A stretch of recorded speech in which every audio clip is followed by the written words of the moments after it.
Alright. Enough of Malomart. Oh, goodness. Welcome, everyone. Gunpla streaming time. Hopefully everyone's having a good one.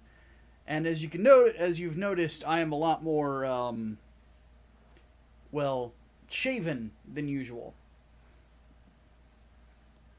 I had decided a couple of different things. I've decided that, honestly, I do look better with a beard than I do with a chin strap. However, it's fucking hot. So, I compromised. I do have a full beard. It's just all stubble. Except for the chin. The chin hair has to stay. Though, I almost kind of regret it because... Let me turn on my other light here. There goes my water bottle. Give me a second. The light switches in the back. There we go. Okay. Oh god, that's bright. Let me turn that down a little bit. God. My eyes are way too blue for this shit. Oh, there we go. That's better. But the unfortunate thing is you'll notice, now that I've turned that light on, if my camera would stop shaking, is a lot of white hair here. Been very stressed out lately, so... Been trying to get a lot of stuff done, have not been able to get as much done as I would like. Been kind of low energy, unfortunately, and I don't like that. I think part of the problem is that I'm trying to find a proper balanced diet for myself, and I'm just kind of I'm looking for that sort of like sweet spot where I'm getting enough of everything. Getting enough fiber, getting enough carbs, getting enough protein. And I just kind of have felt lately like I've been getting a little bit too little of one and too much of another, and so on and so forth. So yeah, that is the struggle, I suppose. But to answer Servant's question, how am I doing? Pretty good. We recorded a new episode of On the Grind yesterday. Yes, yesterday. So that will be going up on Wednesday. But if you are on Spotify, it should go up today or tomorrow. Let me actually check Spotify real quick and see if it's gone up yet.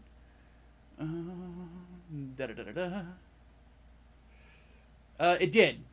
Episode 2, which I'll actually show off. People will love the title of the new episode.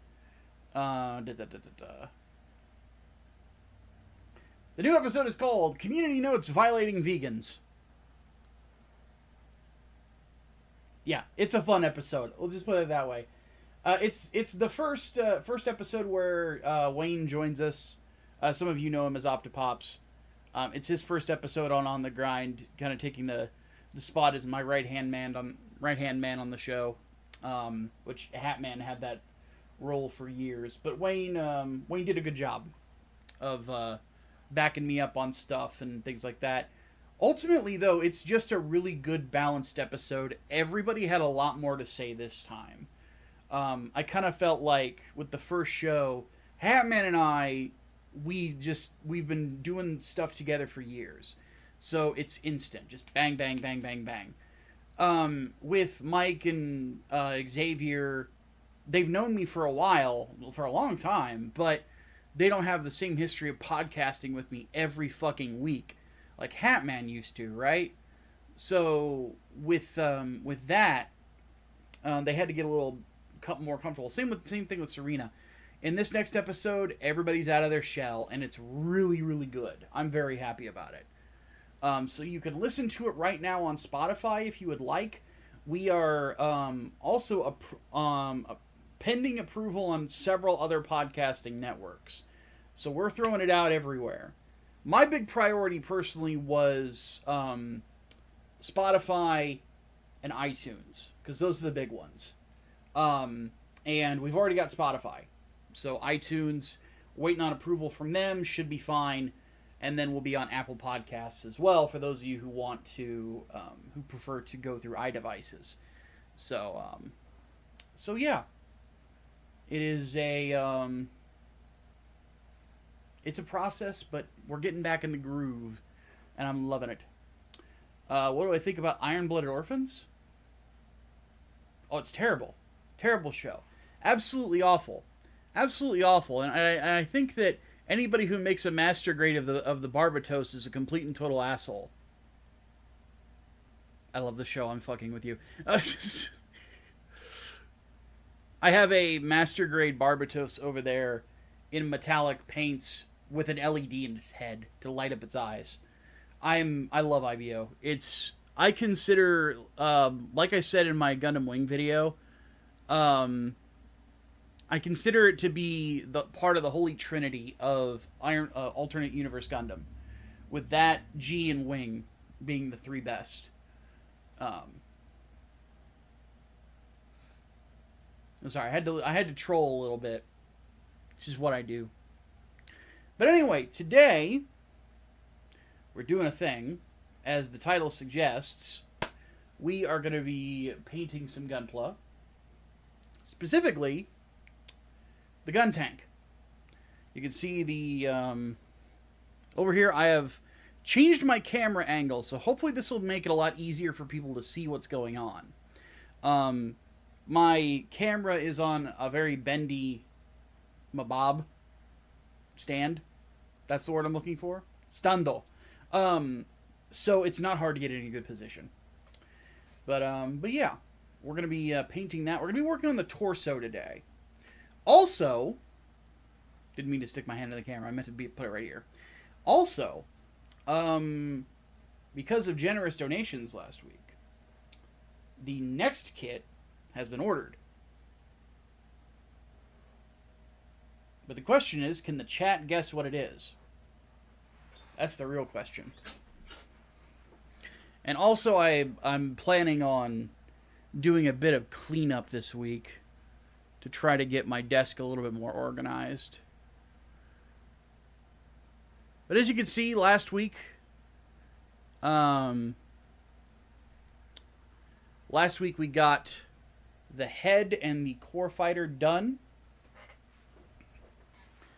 And they look really good. The thing I love about the head in the Master Grade is the interior structure of the glass for the cockpit. And of course I paint my interiors in metallics. And it opens quite nicely, I believe. It might be a little... See, there it is. Focus, thank you. Very shiny interior, right? It's pretty cool looking. I like the Guntank. You know, it's very... The Guntank is an interesting mobile suit to me, because I really feel like this was a... this is a mobile suit that really fits the sort of, like, retro 70s Japanese sci-fi chic that Gundam really has. I've always liked that style. Because obviously, like, as time goes on, the machines get more militaristic in a lot of senses. You look at the Jagan, the Jesta, the Sonanju Stein, so on and so forth. Like,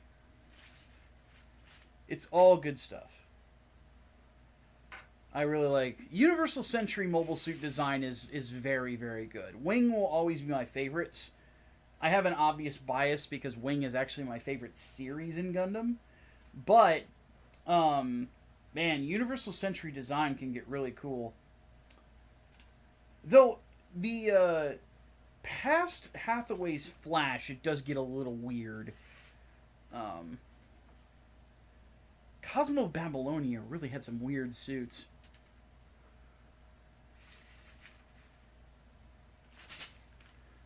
But then again, I'm of the opinion that with, like, late UC stuff, that Tomino just wanted to go wacky with stuff. He's just like, you know what? Fuck it. Pirate Gundams.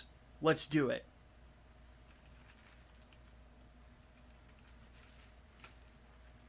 And I'm all for it, by the way. Alright, so let's go ahead and get everything... First, actually, let's get the core fighter. Did we ever secure the wings on this? Maybe. I don't want to chance it. We'll put the core fighter over here with the head. Which, yes, we did panel line it. I had to remind myself.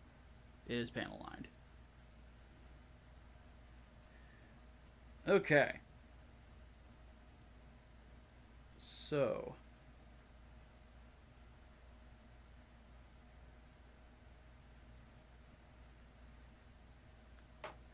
Set that there. So, let us go ahead and get the parts. So there's inner frame stuff and outer frame stuff. But the thing is that the inner frame has some colored parts in it that will need to be painted separately. So that is what we will do. And it looks like I forgot to file a part down. Let me grab my... Move the head real quick. There's my... I'm going to set my hobby knife over here just in case we need it. You like a lot of IBO mecha design? Why would I hate you for that? I like a lot of IBO mecha design too. I think it's very unique. The one thing that I enjoy about Iron-Blooded Orphans is that it is a very low-tech world in comparison to other Gundam shows. It's more reminiscent of Armored Core than Gundam. Though Armored Core obviously takes some cues from Gundam, like most real robot, mecha does. So, but it kind of had that low tech, grungy feeling to it. So no, I would not hate anybody for, or begrudge anyone for liking Iron-Blooded Orphans mechs. I feel like, if anything, it's kind of shocking how little representation that Iron-Blooded Orphans has in regards to 1/100 scale Gunpla. There's only one Master Grade from IBO, and that is the Barbatos, the Barbatos 4th form over there, which also has an expansion kit that you can buy on P Bandai that'll let it be like, I think, well, you can do, technically speaking, first form Barbatos by taking the shoulder pads off of it, but there's the fact that there's not a Master Grade of the Barbatos Lupus Rex is shocking to me. There is an RE100 or a high res model of it, but there's not a Master Grade, so it's not as detailed. Wait, this is not an inner frame piece. Let me put that back. So it's one of those things where I am very much of the opinion that it gets overlooked. I think partially because the Japanese have a boner for Seed. But also right now, when it comes to Master Grades, Bandai, they're going to keep the Verka stuff going, but their focus is on the Master Grade Super Deformed stuff, which does look cool. But, some of us like our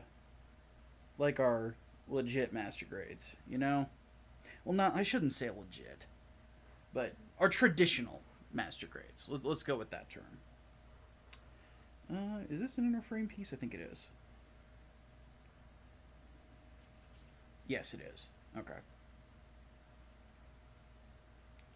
Where's the... Oh. Here. Let me adjust the camera so you guys can see what I'm doing. Where's a good place to...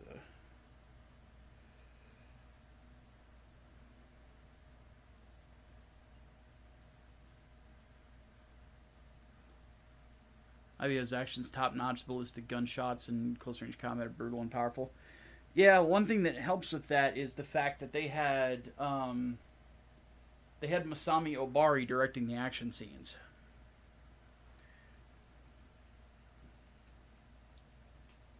And Obari is like one of the best anime action directors ever. So, yeah, IBO is nuts when you go back and look at it in regards to like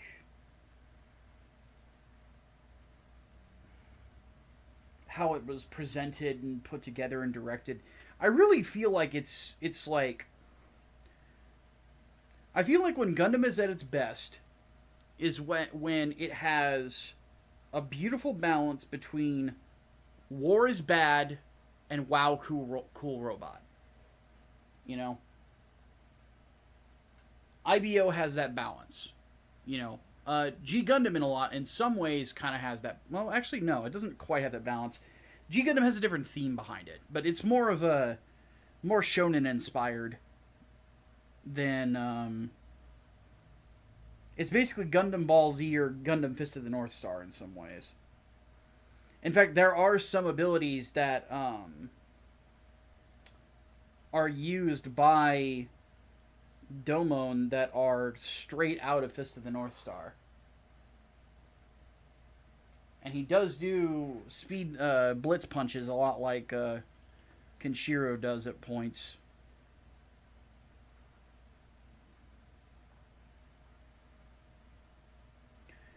Though I have to say this, and maybe this is just because I'm a big fan of Fist of the North Star.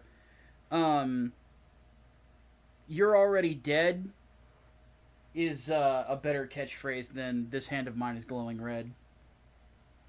Might sound like heresy, but I'm going to stick with that.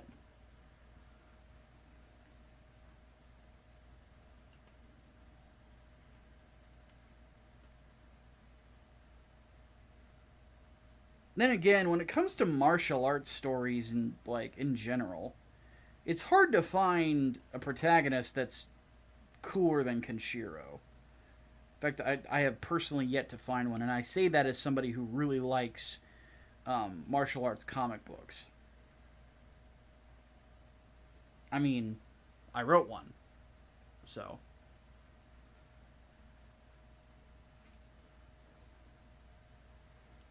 Speaking of which, I need to put a pinned comment in. Give me just a moment here.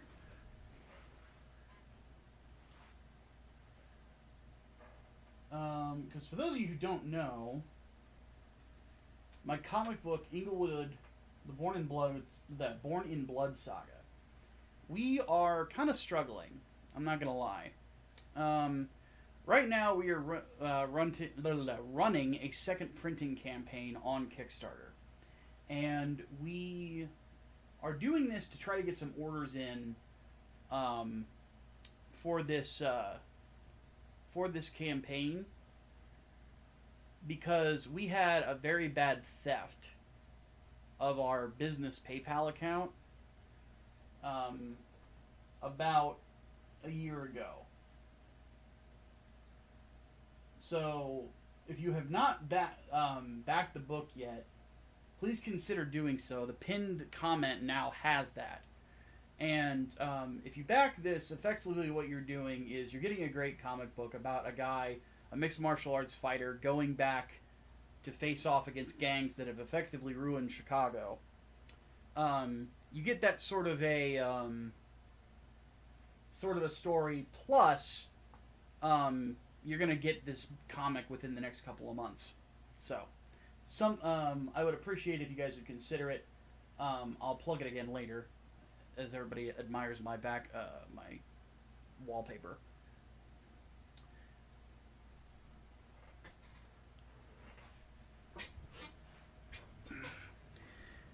But because of the theft, me and my business partner, we have to fulfill that comic book, which is about $2,500 of printing and about $2,500 worth of shipping. The more people that back that comic, the more are effectively giving us a huge hand. Aside from getting a great story from us, you know, you're giving us a huge hand in recuperating our losses, you know. Because the book's done. It's been done for a year. In fact, people who backed the book digitally already have their copies. And if any of them are in chat, they can tell you if it's good or not. But we are definitely in trouble in regards to that. Well, not in trouble. We're almost on the outs of it, but it just sucks. And I'm hoping that people will pick the book up because it is a worthwhile investment. Plus, it helps the business keep going, you know?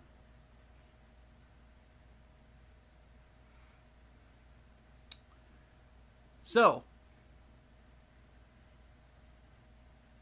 seriously, Bandai Master Grade Guntank when? My question is why the Bale didn't get a Master Grade. It got a full mechanics just like the Kimaris Vidar did, or just the Vidar, but it's kind of wild to me. Because the Master Grade Barbatos is exceedingly popular. Like, it sells out fast. There is a market for this, but I don't know if, like, Bandai is really paying that much attention to it. Then again, it is a Japanese company, and the way that a lot of Japanese companies tend to do things is they tend to pay more attention to what the Japanese market is doing, and if all people in America want it too, that's great, you know?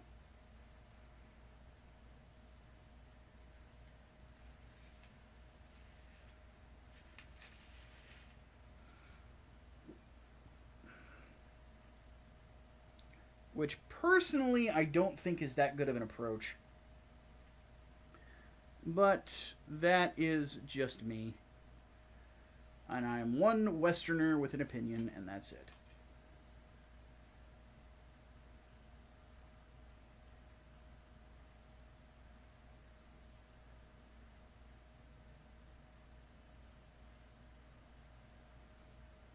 Okay. So, just as a aside, if I get quiet or too reflective, I will try to remember that I'm doing that so I can properly be as entertaining in this sort of a chill thing. Because that is the big thing with these streams is these are chill streams. These are just to come in and relax. What are you guys talking about?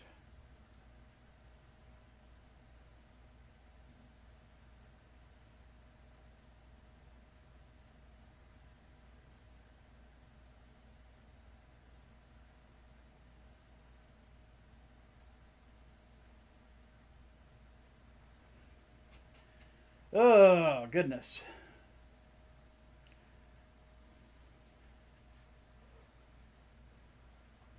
So what do we got here? So this is the outer plating. These are pieces of the backpack. And these are the torso. So let's sort these out. So we've got the inside of the mech here. Let's do the torso on the next part of the sticks.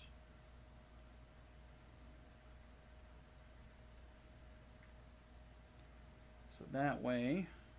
And what I'm looking for here is kind of to get an idea of where the part is going to sit, which is why I have the manual open, on the particular kit, so that way I'm not going to have a bunch of, like, bald spots, you know. So, it looks like the connection point is right here on the inside. Is that good? That's good.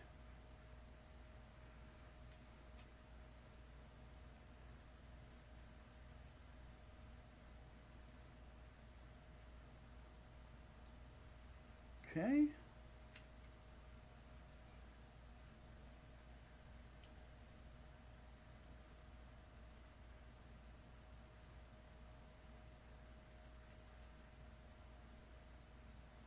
A few more navy blue pieces.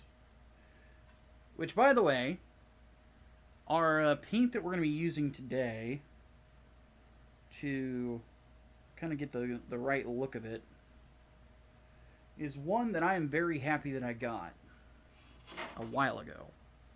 It's right here. Focus. Gundam Color Titans Blue 2. If you want to properly color the Titans Mark II, get this stuff. It's perfect. It was literally made for that kit. Or for other like Titans kits, like the Barzum and others. Because the Barzum has a lot of similar color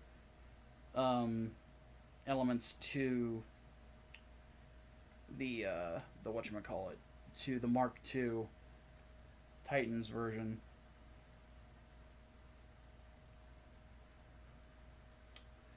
And the Mark II in general, the Master Grade Mark II, is a great kit. I would know. I've built 3 of them.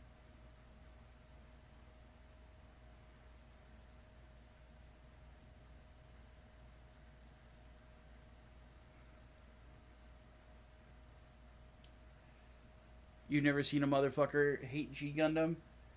They exist, believe it or not. It is a minority of Gundam fans, but they do exist. The Universal Century has some purists. Which to me, I find a little mind-boggling. Because I don't really think everything in the Universal Century is that great. Though it has a lot of good stuff. Though, admittedly, when I think about that, my focus is a little off. When I think about that, I'm thinking mostly of Unicorn. Unicorn is not bad, but it's not great. It's good, you know? It could have been a lot better than it was. And I only read a synopsis of the novel, the original light novel. The light novel, like, just by synopsis, has a better story. Have I done my unicorn rant already? Have I? I don't remember. I don't want to keep repeating myself on it.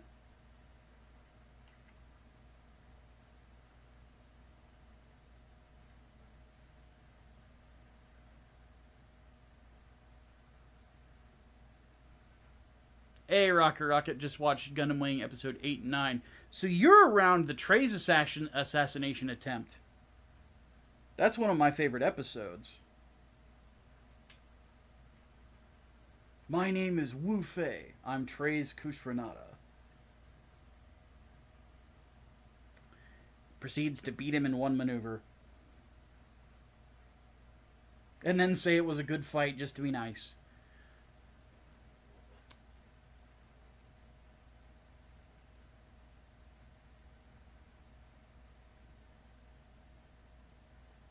I haven't done it. You know what, Keyblade? I think today is going to be that day. Alright, my unicorn rant. Let's get it out there. So I do not hate Gundam Unicorn by any stretch of the imagination. I like certain elements of it quite a bit. I love the mecha design. Obviously, I mean, like, I have a Jesta behind me. I plan on building another one. And then I also have the Sinanju Stein, which is from the Unicorn video game. The Sinanju Stein Verka is one of my favorite kits ever. So I have that behind me.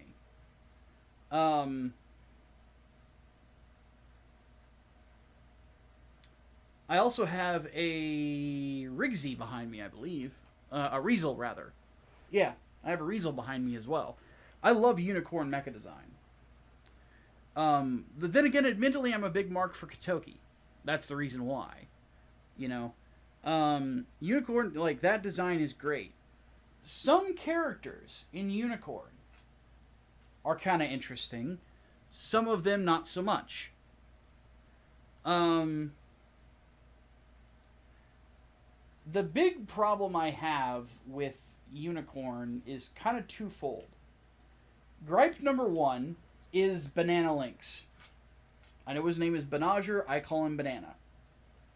Banana Lynx is a typical anime protagonist inside of Mobile Suit Gundam. A very atypical anime series.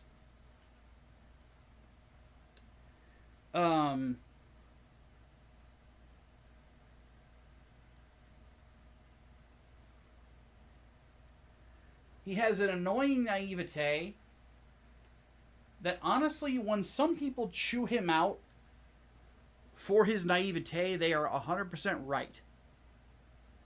But the show doesn't want you to think they're right because they're the bad guys. Like when Angelo gives him shit. It's like, you know, you say you're against killing, but you fucking killed a dude. Angelo's right.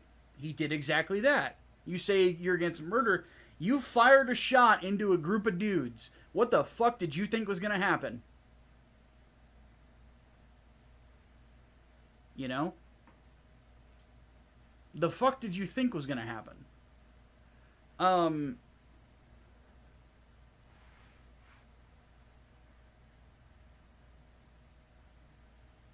So, Banana has that problem of being like that, but the writer seems to think that that's not as much of an issue. Now, to Banana Lynx's credit, Banana is basically if Kira Yamato was written well. Because he's not written bad, it's just there's some things that the writer didn't consider that Tamino would have considered. And I mean the writer for the anime, not the light novel.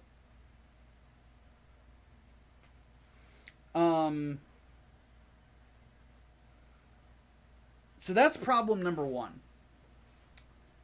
Problem number two, I have to quote the great philosopher Freddie Mercury in this regard. Because when it comes to Gundam Unicorn, nothing really matters. Everyone can see. Nothing really matters. Nothing really matters in Gundam Unicorn. Now, this is my wannabe teacher, as some people have said, like my lore videos kind of sound like. Who among you,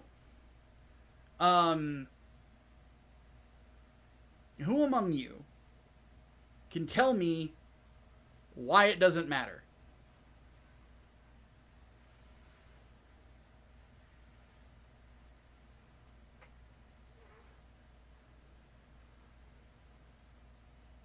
I'm curious if anybody knows right out of the gate. If not, it's not a big deal. I will tell you why nothing matters.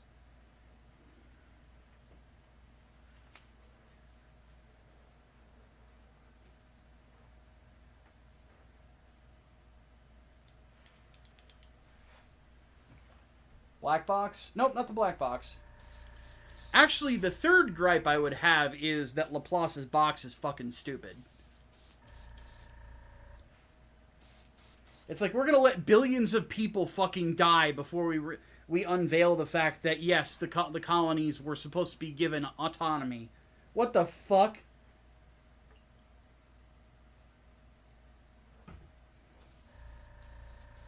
Unicorn has a couple of big plot holes. The reason that nothing matters is because of Gundam Hathaway.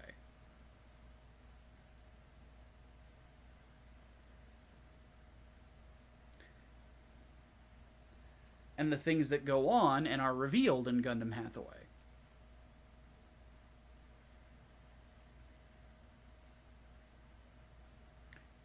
By the time that Gundam Hathaway is happening,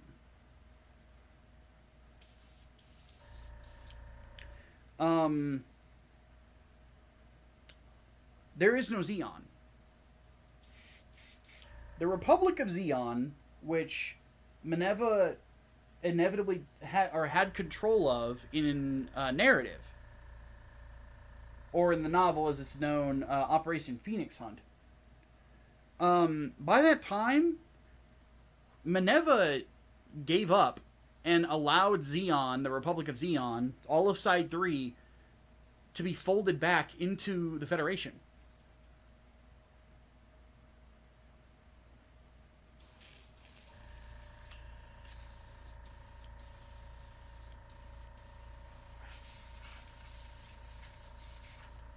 You know?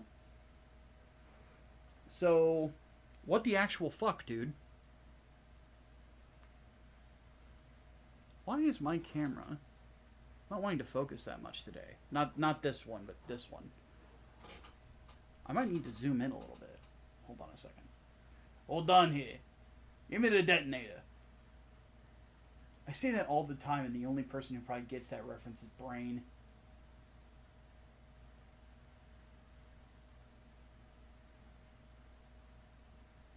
There we go.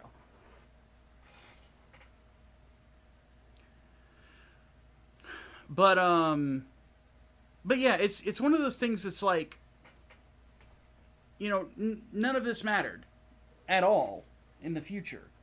And the thing is that in the original Unicorn novel, do you want to know what happens to Banana and Riddy? They die. They both die. And you know what? That's a good ending. It made sense for that to be what it is. If they die, and then the unicorns get taken away and just dismantled, okay, makes sense. Makes sense for a self-contained story. But Bandai smelled money, so they went with a different ending.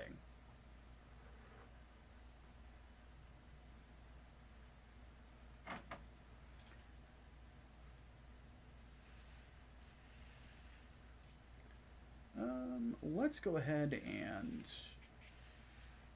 start getting these painted up. So, what we're going to need... Oh, but one thing I will say, once again, I absolutely love unicorn design. I love the unicorns in general. I think they're amazing designs. Some of my favorites. I like the Phoenix. I like the Banshee. I like the unicorn itself. So much that...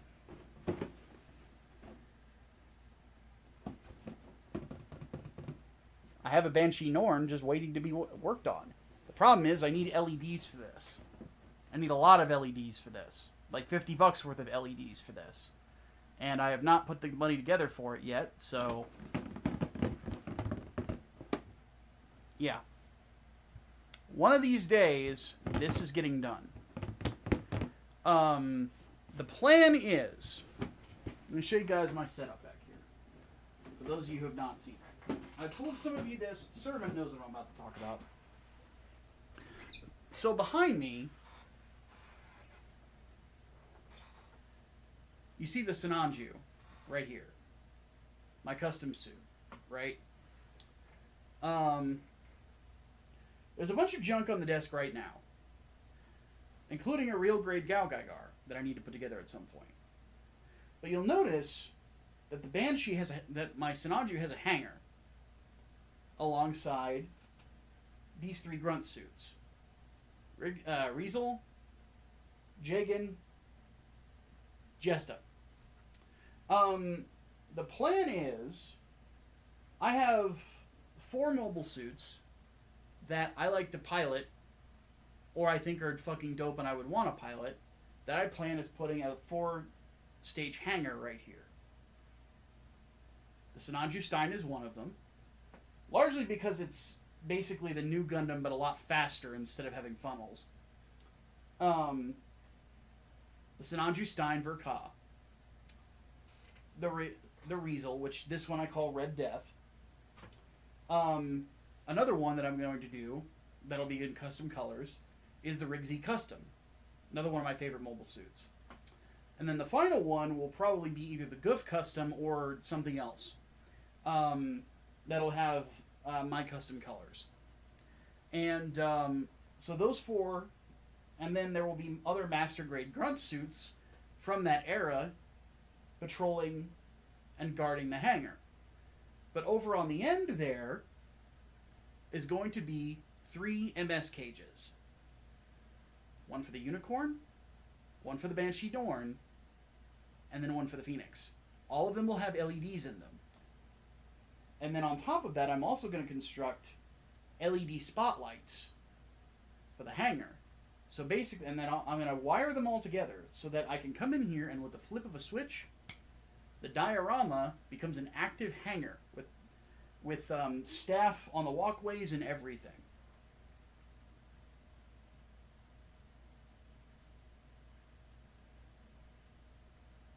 So, that's some of the coolest Jagan variants, the Jesta, the Riesels. I didn't leave out the Jesta, it's right here. Oh, you can't see it because it's very dark colored. See? I didn't leave it out. I love this thing. I want to build a Jesta cannon at some point, but that's a P Bandai exclusive.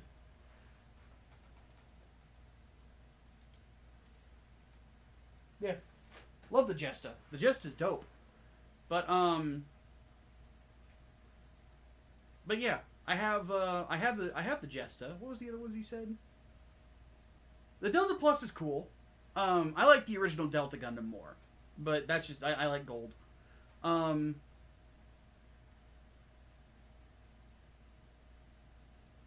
But yeah, I have a Riesel back there too. Let me grab him. This is Red Death. Painted in metallic gloss. 2 shades of it. And if you look at the whites really closely, as the light moves on them, they'll turn gold. Very briefly.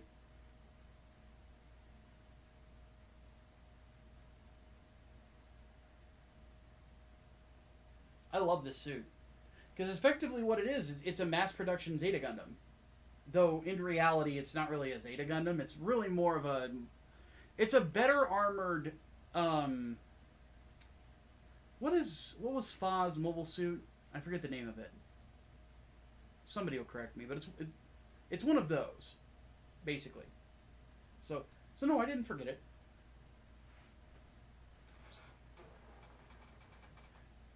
And though the Delta Plus is cool, I don't really like piloting that damn thing in like GBO2. So you're a Master Grade guy? Oh yeah. Everything in here is Master Grades. Because I've got others too. I've got my Tall Geese here.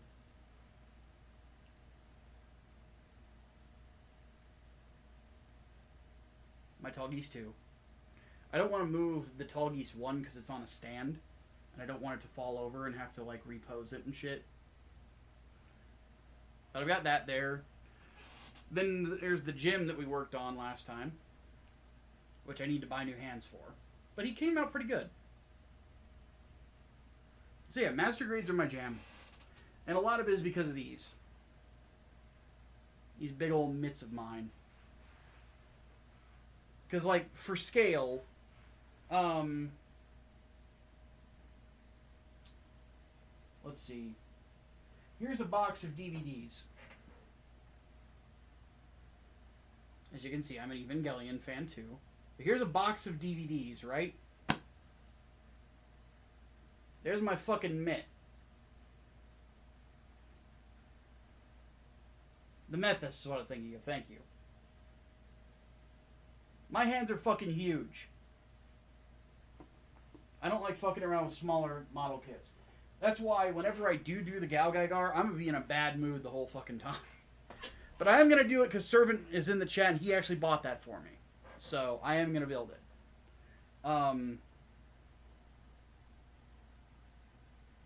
But yeah.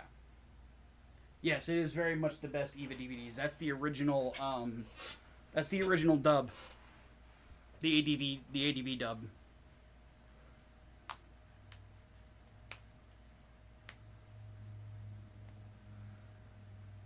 Okay. Enough yakking. I've been yapping for like, I don't even know how long. Almost an hour. I have painted nothing. Jesus. I yap more than Ceres Fauna. Okay, that's not true, but I'm getting there.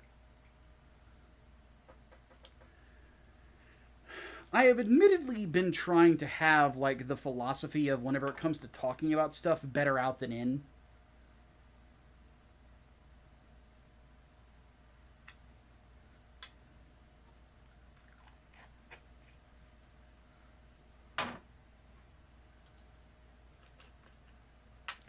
Because I have admittedly, I've been looking forward to this because I have been in a fucking mood.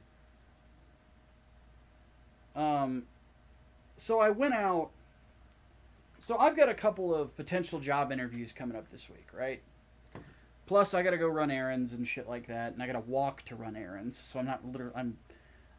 I guess I'm walking errands, but anyway. So I get up and I'm like, because I've been working from home for the better part of like 3 years, 4 years, something like that. Ever since 4 years. So I don't need to leave the house that often. So more often than not, I'm wearing shorts, right? But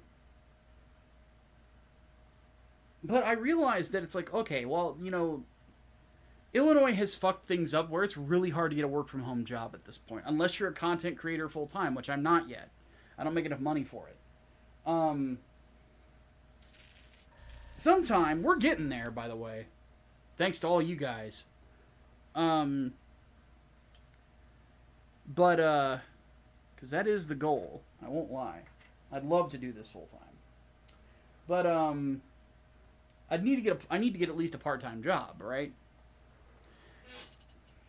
Well, I'm gonna need blue jeans to have that job, to be able to work, because most places want you to wear full pants, right? So I grabbed my blue jeans, my best set, my favorite set of pants in my entire closet, right? And there's a massive fucking rip right on the ass of them. I was pissed.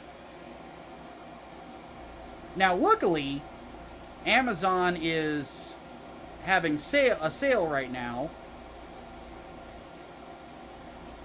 So I got 2 pairs for $30. But still, that was $30 I didn't want to spend this month if I didn't have to.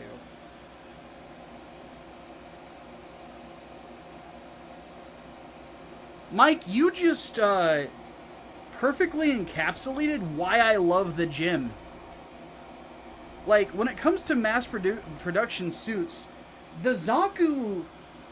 If you look at the Zaku 2 next to a gym, the Zaku looks cooler, right? Like, I don't think anybody's gonna, like, disagree with that. The Zaku 2 is one of the dopest looking mass production mobile suits of all time. However, the gym, because it's so customizable and has so much equipment, you can't help but see that little thing and be like, you know what, this thing's kind of badass.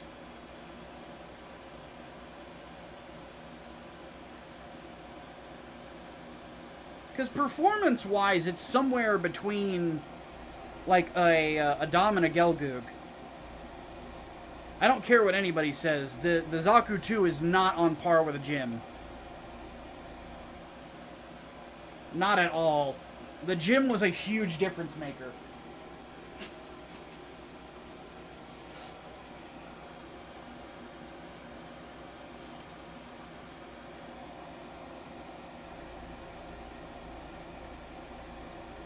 Because ultimately, the big thing with a mobile suit is the pilot.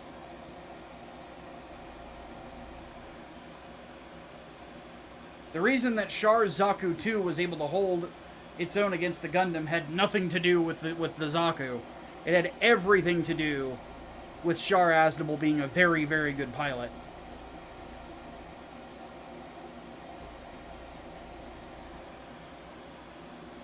I don't know if I would consider him the best in all of Zeon, but he was pretty up there. He's not as good as Amuro. That was one thing that I'm kind of hoping, like, my deep dive did a really good job of dispelling, is the idea that Char and Amuro are equals when it comes to piloting. No, they fucking aren't. I love Char. He's a great character.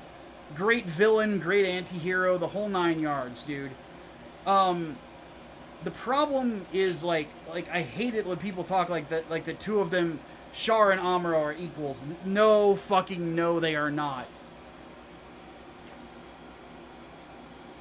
Char has lost to Amuro more than he has won.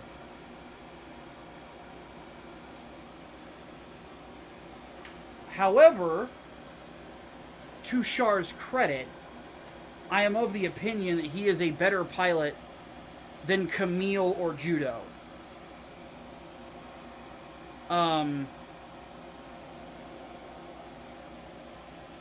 But he's not better than Amuro.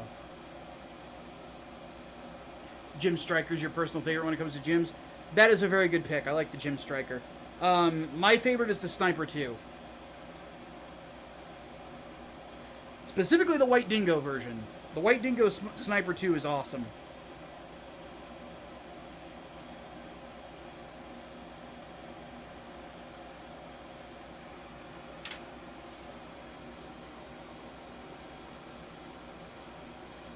One thing I thought about doing, I don't know if I'm going to get the chance to do it. It's going to depend if they reprint the Riesel commander types. But I thought about taking 3 of those and painting them in White Dingo colors. Because one thing I want to do at some point is I want to buy a house with a much bigger office than what I have right now. I want to have a second diorama of various mobile suits fighting inside of a city.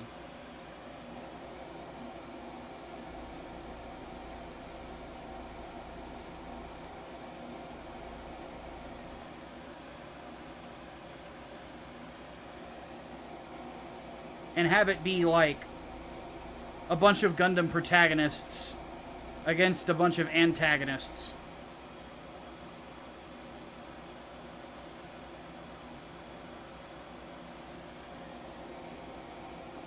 Sort of like, has everybody in here seen the hidden anime opening in Gundam Journey to Jaburo? God damn it. I keep dropping shit.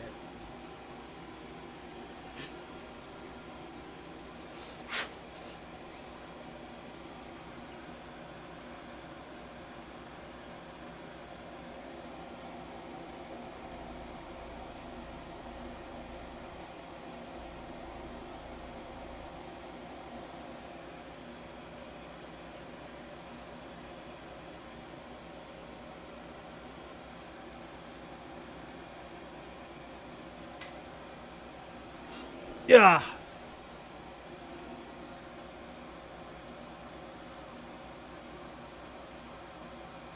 You don't think you have? So basically what it is that there is a hidden... I have to mix some more primer. There's a hidden mode in the PS2 game Gundam Journey to Jaburo, where there is a mission select mode at the end of it. And in that mode, you can pilot different Gundams from the side stories. So you can play as the Blue Destiny. You can the Blue Destiny Unit 1 specifically. You can play as the Blue Destiny. You can play as the White Dingo Gym Sniper 2. You could play as the Alex, and then you could also play as the Gundam Ground type.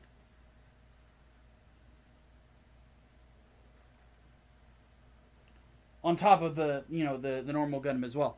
And the cutscene for it was really, really cool, because it was like you had all of these Gundam pilots, or people who piloted, they were basically protagonists of those side stories from different fronts of the war, finally getting to hang out together. And the cutscene is set to Tobey Gundam, the Gundam theme song. So,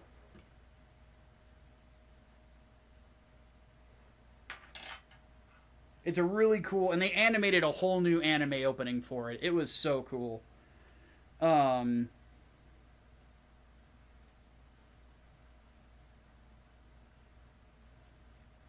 remember the Gym Sniper 2 being really good too.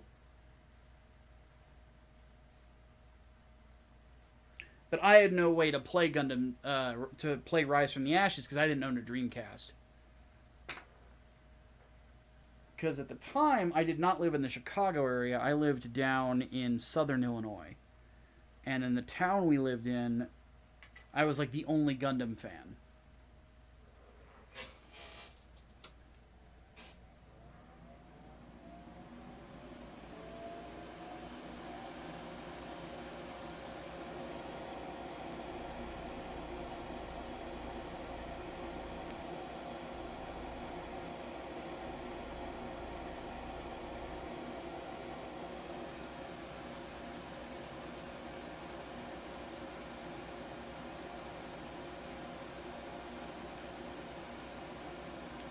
So...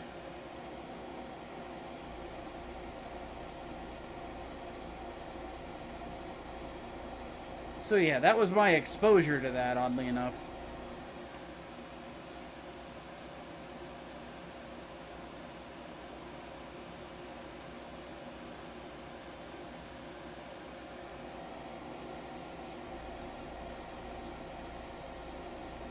But most Gundam I watched on either Adult Swim or on Toonami, depending on where it would air.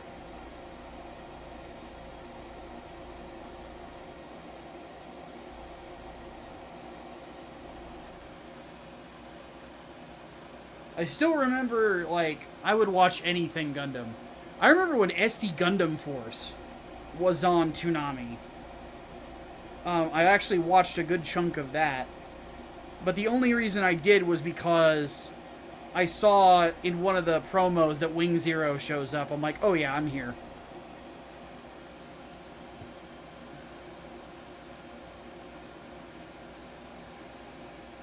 But,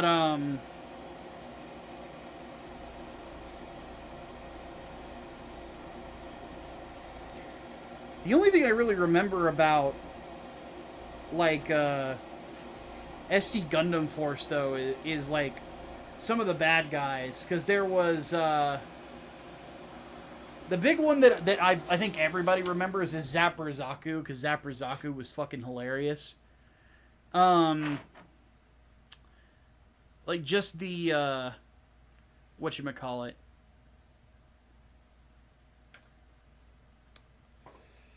His voice was just very funny sounding. And he would just say the goofiest shit. Your aim is as refined as your verbal abuse. Verbal abuse isn't supposed to be refined.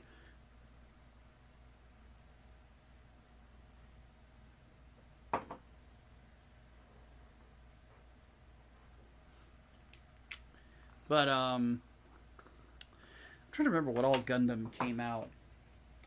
I want to say that all of I think all of the Universal Century OVAs aired on Adult Swim at one point or another. I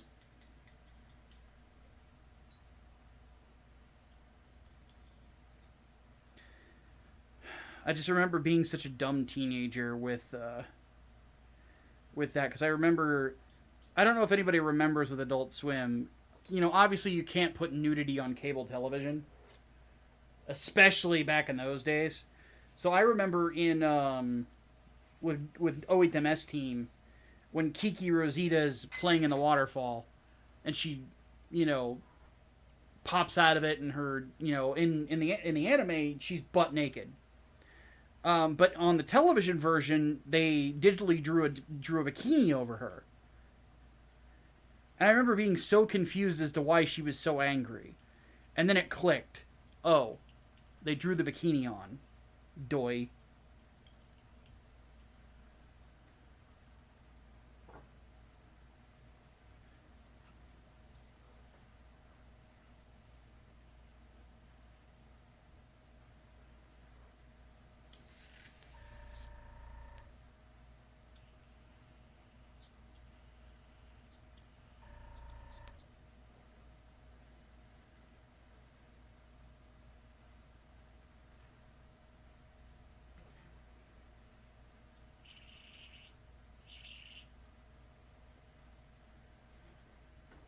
Clean that out real quick.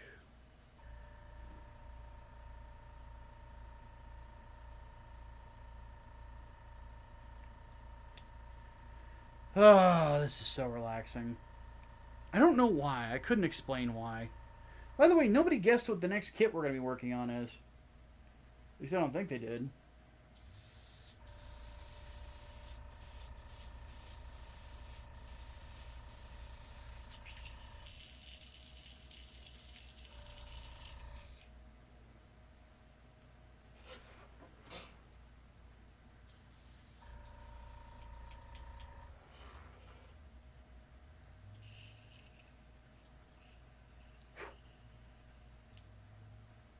Ah, that's the problem.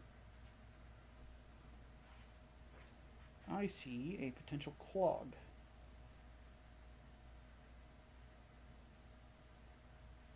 Which could be very bad. That shit out of there. There we go. Royals of any nation in history would disagree with me there. Oh, that's fine. The next kit is going to be the normal Sinanju. Specifically, the OVA version. Which is basically just the Sinanju Verka, but with... Instead of having,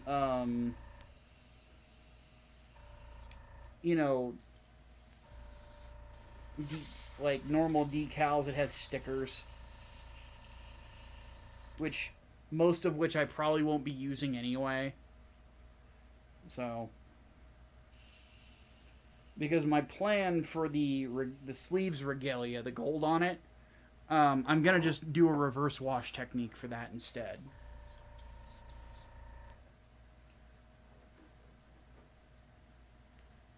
So thank you to you guys who donated generously for the last stream. Basically, you guys bought that kit.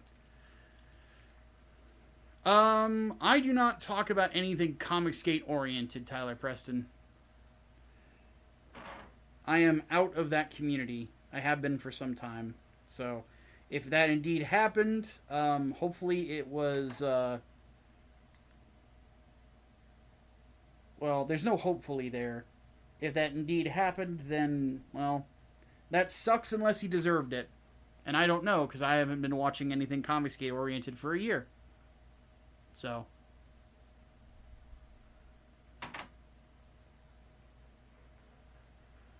I generally don't interact with that stuff anymore. Not my monkeys anymore, not my circus.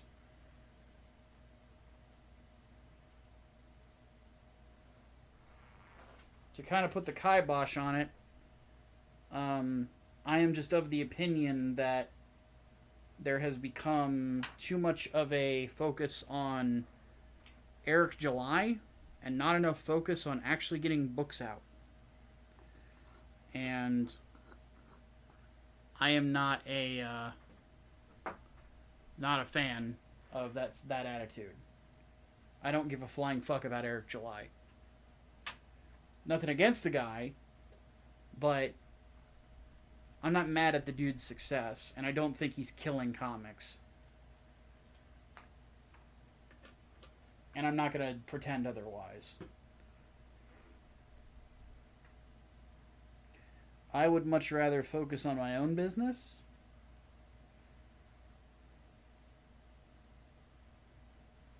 than worry about everybody else's hurt feelings. Because it's a fucking pointless fight.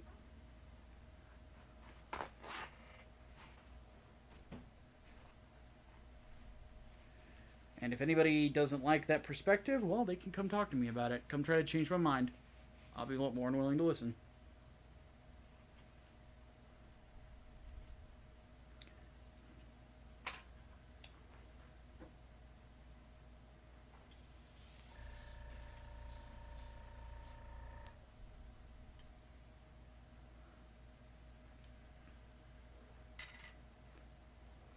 Alright, fans coming back on.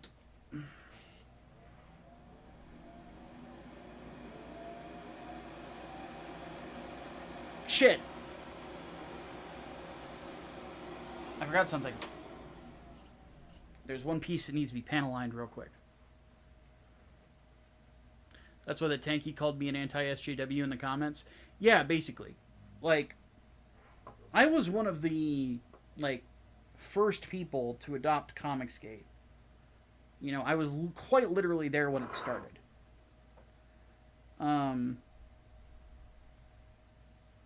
But I didn't want it to happen.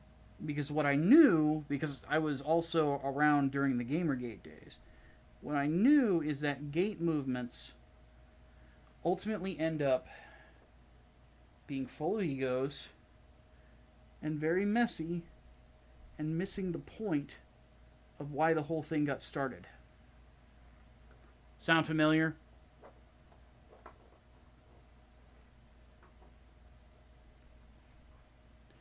And somewhere along the line, people lost sight of things. Panel lining, see? So, my focus is just on being a creator. I'm grateful to the people who have helped me get a foot in comic books. And I'm very happy with all the advice and guidance that I've gotten from professionals, for sure. But when things start to turn into interpersonal drama and, you know, it's not about competing with the mainstream anymore. It's about getting ass mad at Eric July. I'm out.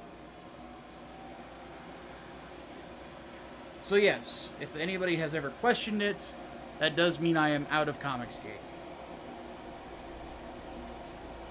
In the sense of, if like you're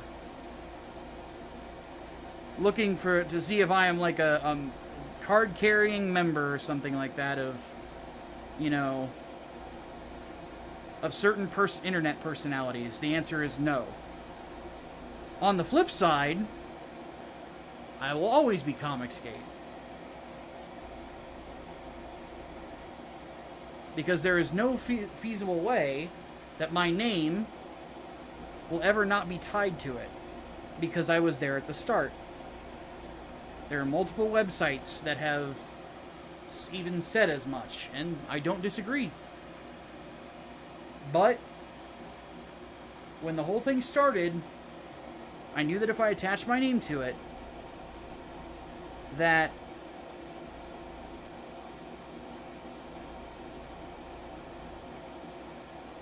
that was what was going to happen. And I'm fine with it.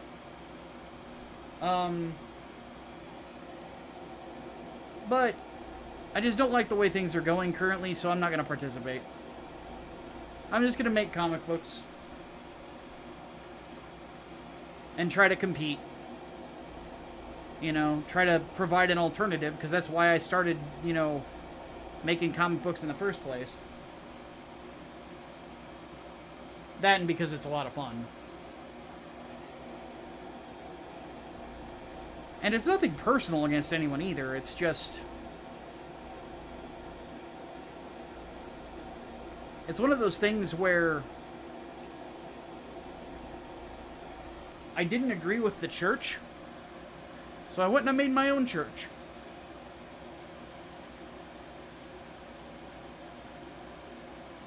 That is what this community basically is.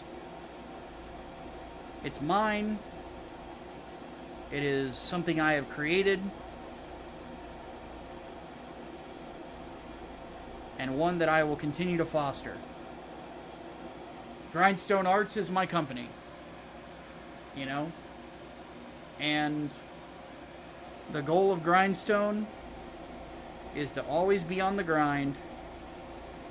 Always be working on stuff for our audience.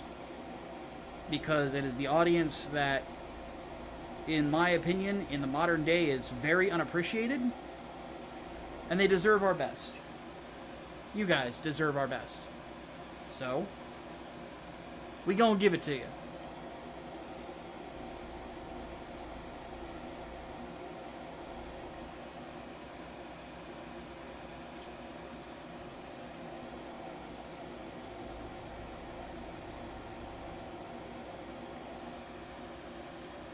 So effectively speaking, my philosophies have not changed. But I'm not a member of anybody's club.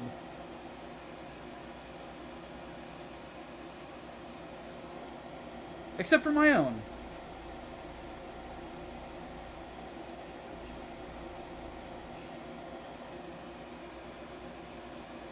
And if some people can't get behind that, well, that's unfortunate.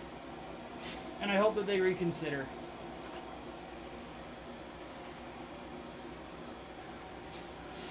I forgot a paint. What is this? Gloss. Clear yellow. There it is. MS yellow. I need that. So, don't worry about it, Tyler Preston. I'm not mad at you or something. I'm just explaining my perspective.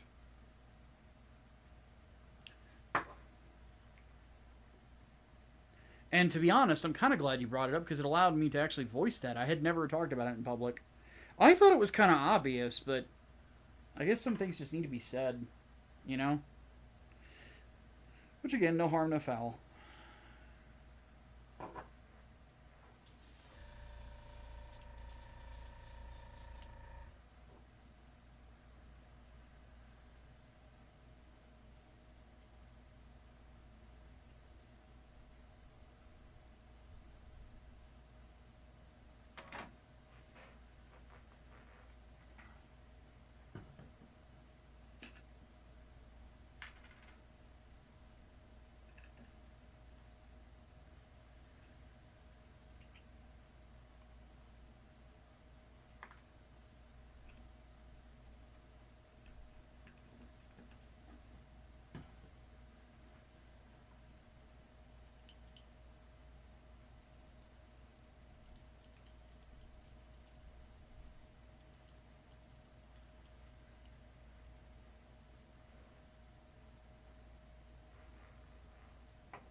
Goodness. Mike Avery, my friend, you have basically put it in the exact words of my thought process when I formed the group, or when I formed the company. In a lot of ways, it's a bunch of dudes who work for a living, who happen to make comic books, and want to express themselves creatively, but also have a desire to entertain the audience. It's also what the podcast On the Grind is about. It's like the tagline for it is entertainers talking about entertainment. Because that's what we are, you know? There are 3 people on that podcast that are IP owners. Myself, Serena, and Xavier.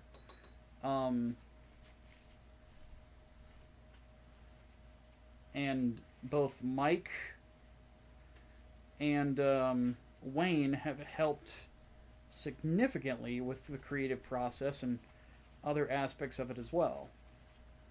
Not to mention they work for me. So Mike is my editor-in-chief and Optimus is my head of marketing.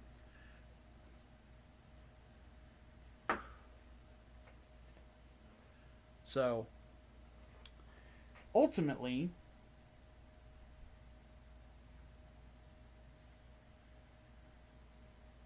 I have the perspective of it is best to work and then deal with the other stuff after. Okay, what I'm going to do first. The last things I want to do are the yellows and reds, because those take a while to clean out. So we're going to start with the inner frame, painting it. And then we will paint the other stuff, we'll let it dry, chat a bit, and then assemble it, and then that we will call the stream there. Because my sleep schedule got fucked, so I've been going to bed at night instead of in the morning. I would prefer to be overnight, but, you know, it is what it is. Oh, goodness gracious.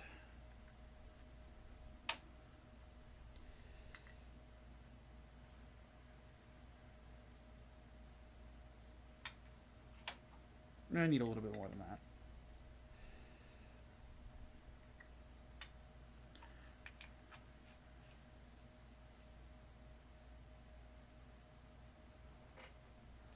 You'd be looking that up. Sounds very interesting. Do I not have the Grindstone Arts YouTube channel in the description? I don't know if I do. Hold on a second. Put money at me, social media, catch me on Twitch. Follow Grindstone Arts. Hold on a second.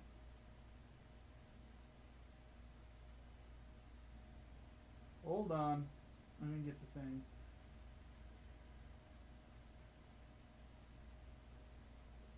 I'm adding it to our Follow Grindstone Arts thing in the description. So now it's in the description.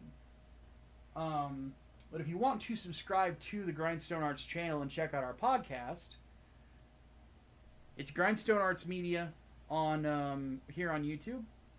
We also are on Spotify and iTunes as well. As you can see, we don't have a lot of subscribers yet, so every subscriber helps. And yeah, we've got a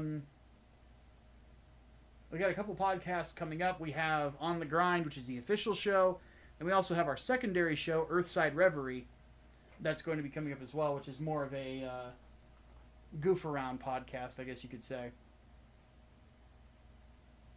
Wrong button. Yeah, always grinding. What are my thoughts on the Gundam the Origin? I hate it. I hate it, I hate it, I hate it. I hear the Kukuru's Doan's Island movie is good. I don't care about the rest of it. I hated it. They fucked way too much with Char's character. I just tuned out. I'm like, he's not a sociopath. Jesus fucking Christ. And what pisses me off is it's done by a guy who worked on the original show. And it's like, how can you get so much so fucking wrong, dude?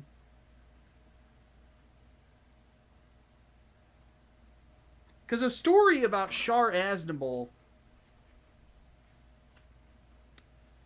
and his years after, like, and how Zeon was brought together, that's a cool idea. But to fuck with it so much just infuriates me. Okay, fan's coming on. Let's get spraying.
Get this nice and painted.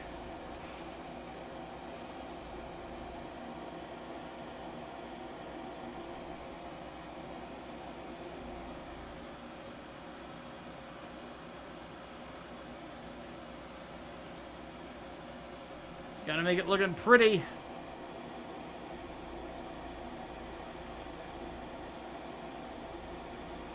I really do like this steel paint for inner frames. I know I've said that before, but I think it's really good if you're not painting the whole thing metallic, because the frame itself isn't gonna like override the suit. Instead, it's just gonna complement it.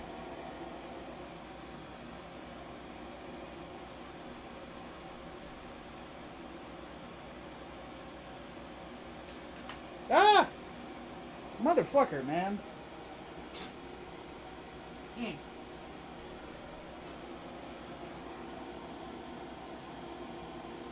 Okay. It didn't fall into a dusty spot. Thank Christ.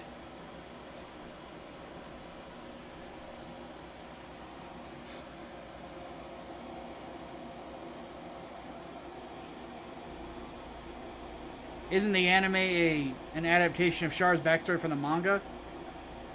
Well, it's an adaptation of the origin manga. And, the problem is, it's declared non-canon for a reason. It's considered a separate universe. because it's a big departure from the original story. Like, there's a lot of things they get wrong. They redesigned some characters that really didn't need to be redesigned.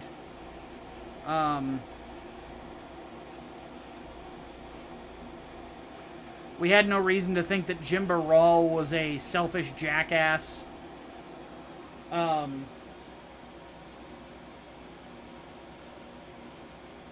Ramba's characterization is different in the origin.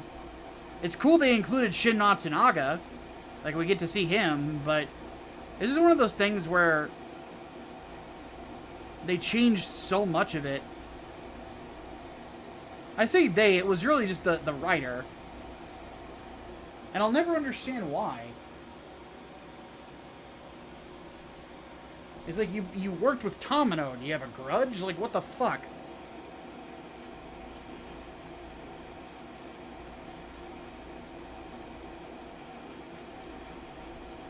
I sort of take it as, like, that's the writer's, that one guy's perspective of it.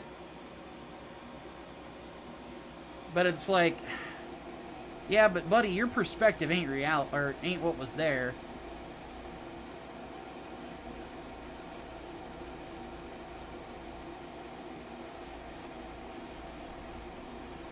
And I've seen people defend it and be like, yeah, but Char killed people like Captain Woody or Lieutenant Woody and so on and so forth. And I'm like, dude, did Char know who Woody was?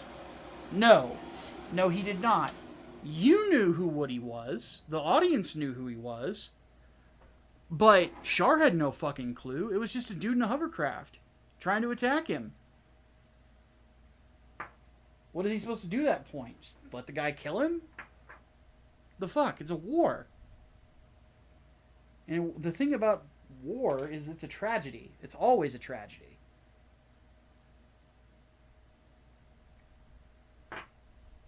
I have no doubt that if Char had met Woody in a bar somewhere or something like that and struck up a conversation with him, the two would get along swimmingly. But that's the problem with war. People that in other cases would have considered themselves friends are put on the opposite sides of a conflict that they didn't decide needed to even exist in the first place. Char especially did not ask for that war.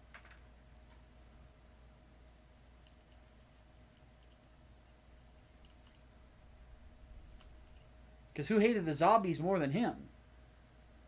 But he did what he had to do to get to a point to where he could kill the motherfuckers. And we see in Char's deleted affair that when he goes to Axis, he's basically there just to serve. You know, and just to train pilots.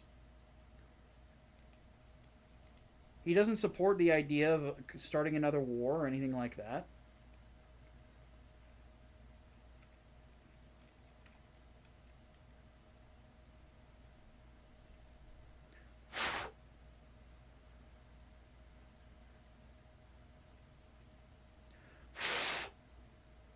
He's there because Maharaja Karn, Haman's father, was loyal to Char's father.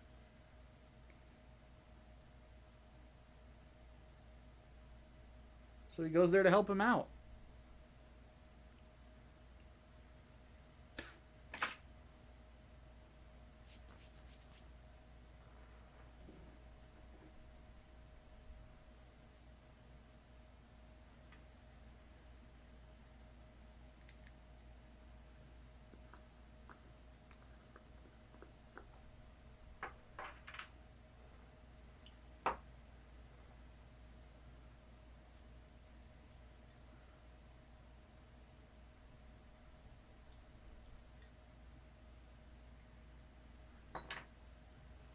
So yeah, it's one of those things to me where it's like, I really don't understand why do that, but it's everywhere these days.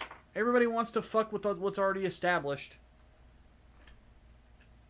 If there's one credit I can give to The Witch from Mercury, at least they tried something new, you know?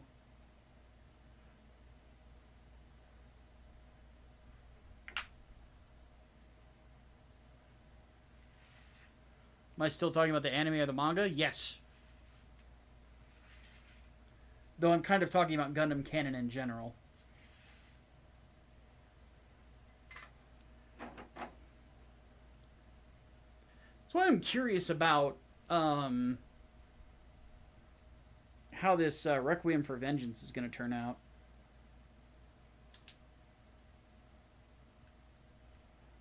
Comes out next month, doesn't it? Does anybody know?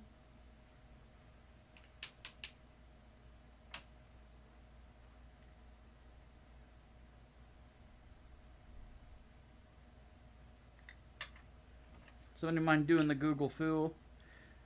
Because whenever Requiem for Vengeance comes out, since it's on Netflix, it'll all come out at once. I'll binge the whole thing and review it. It's the first Gundam series ever to be done completely by a Western studio.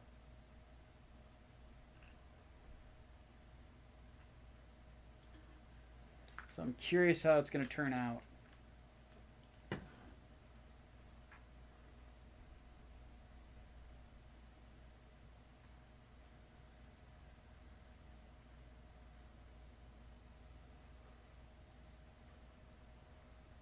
Sometime in 2024. I'll look it up here in a minute.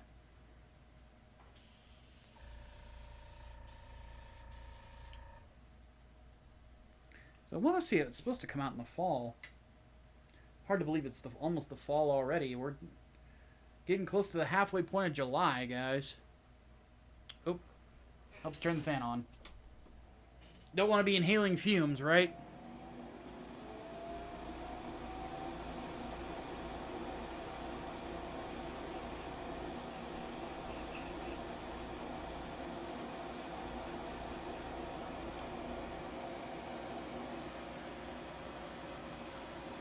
Let me do something real quick. Two things. One. Two.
Ah. Goodness gracious. Making progress. Little by little. Tyler, will have a good night, guys. Hopefully you sleep well. Here in the next few hours, I will be joining. And going to bed, for sure.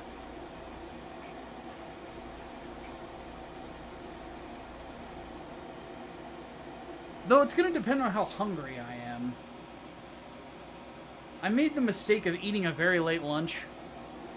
So there is a good chance that I'm going to get to a point where I'm about to go to bed, and then suddenly my stomach starts lurching.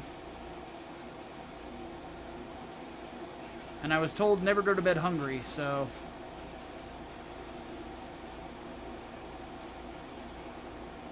I'll have to eat and stay up for a couple hours to let it digest.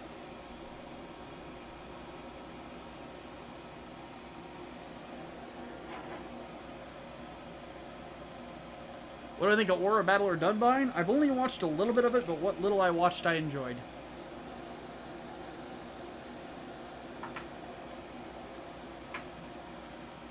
And it has an awesome opening sound, theme.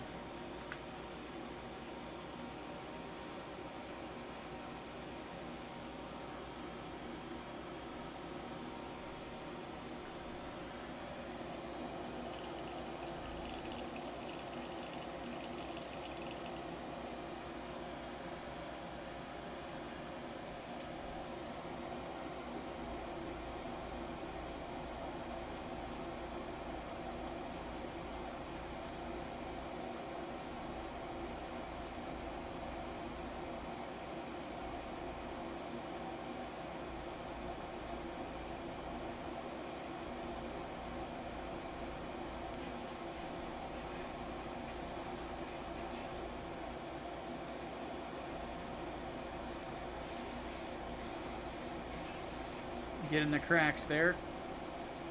Perfect. Alright, looking good.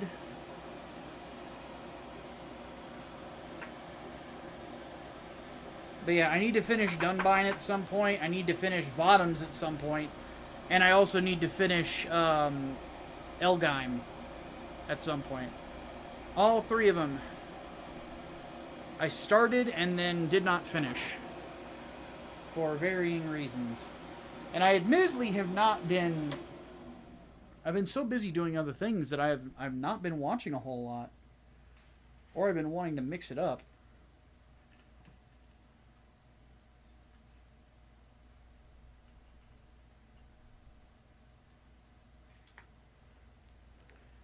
And I probably should watch some older stuff, because Lord knows new anime isn't any good.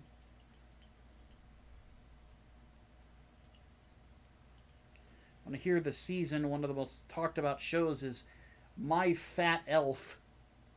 I know it's called My Plus Sized Elf, but I looked at one of the images. That fucking ain't plus sized.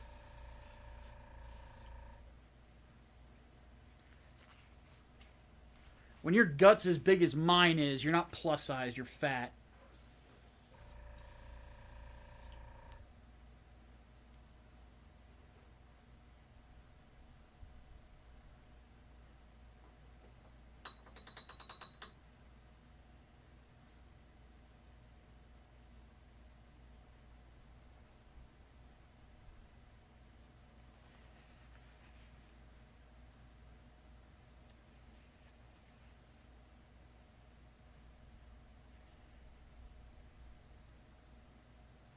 Just at that point, I'm like, yeah, Japan's out of ideas.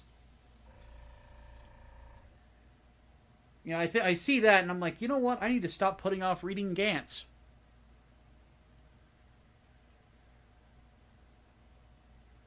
I actually plan on reading that before I go to bed. I did give Dandadan, or whatever it's called. Dandadan, or... I think it's Dandadan. I did give that a try. And was not a big fan. It's very zany, very kooky, got a lot of interesting ideas. You can definitely tell the guy who worked on it worked on Chainsaw Man with its creator. Did not like it myself.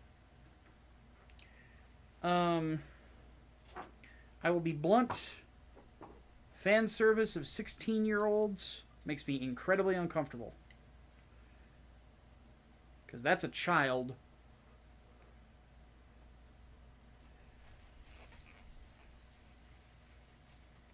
So, doing it once, okay, I'll tolerate it. You know, let's try to power through this and get to the story, right? You keep doing it over and over again. I'm starting to wonder what the fuck is wrong with you and what your search history is like.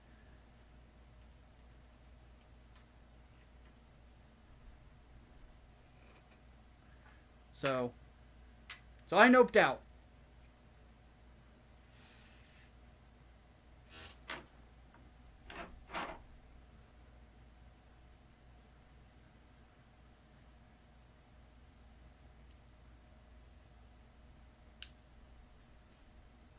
Do you see the metal kits for Zeta, God Gundam, in the 1.5? Don't think I did.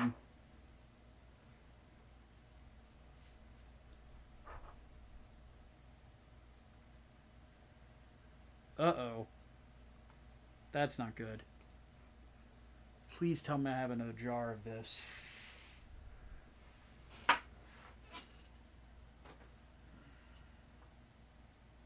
Oh, no. Oh, fuck.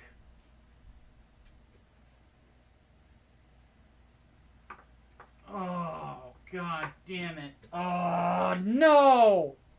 Shit.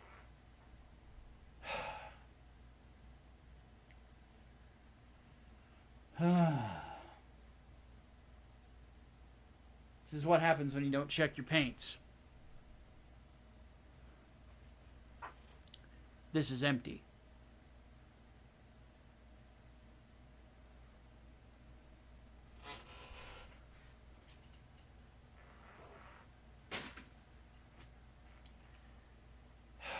Okay.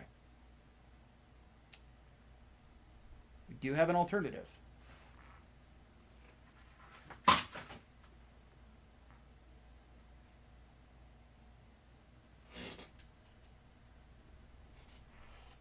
That's dark gray. Ugh. I almost tipped that over. Do I have another thing of blue for my splash paints? That's black. That's dark blue, so this could work. But the question is, do I have enough for the whole kit? I don't know if I do.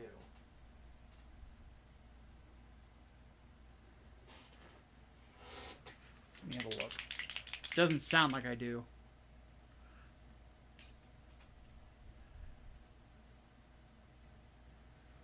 Nope, there's not very much. So there's not enough for the kit. Okay. So that sucks, but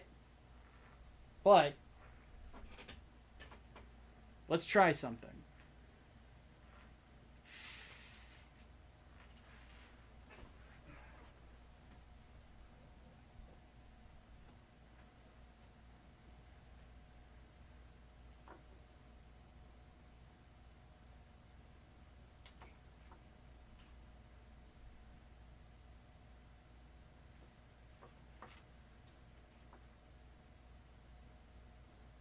So this is semi-gloss navy blue.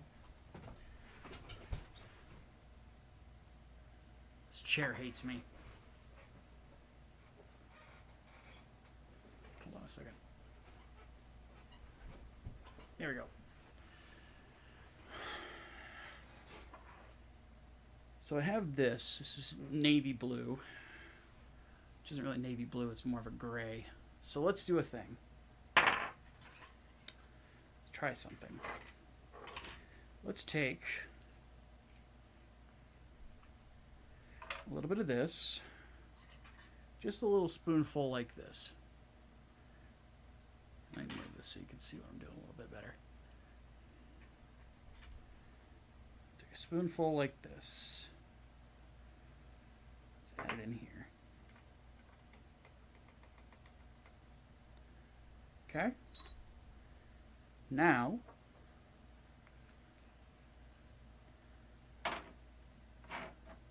MS Blue.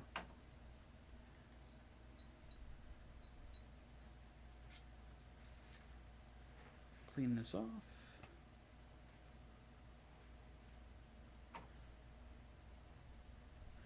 So this is kind of, it has a little bluish tint, but not really.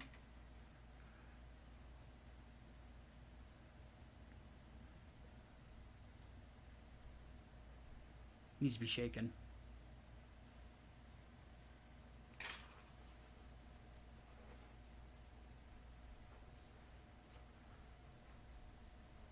Sorry. Being goofy.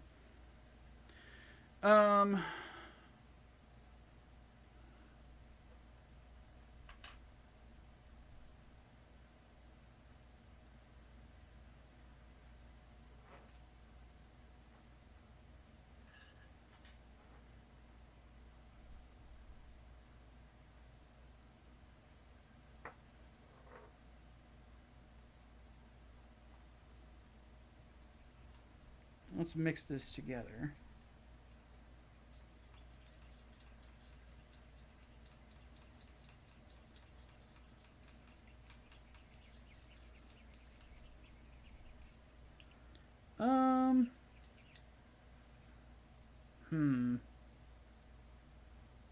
Not really giving me the color I'm looking for.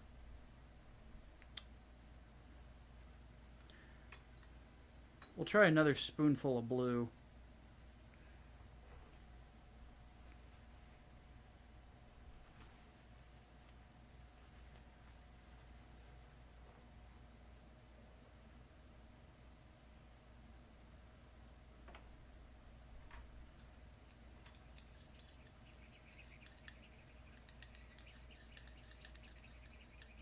There we go. That's kind of what I'm looking for.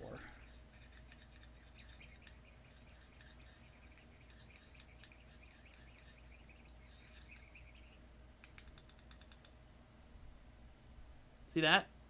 That's what we're looking for. Beautiful. All right.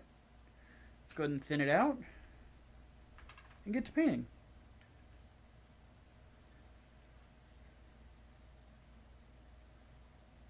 A little bit of Gundam mixology, we can call it.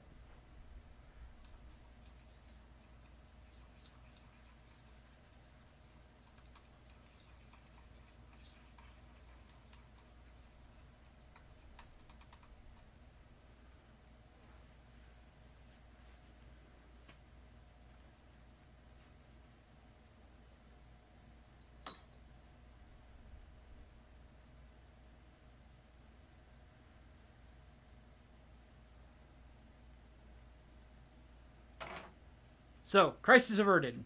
I don't have to stop, drop, and buy more paint. At least not yet. Though I will need to remember to stock up on some, on a wee bit of Titan's Blue. And what I'll do, actually, let me grab that thing. So if I have any left over, I'll just mix it in there.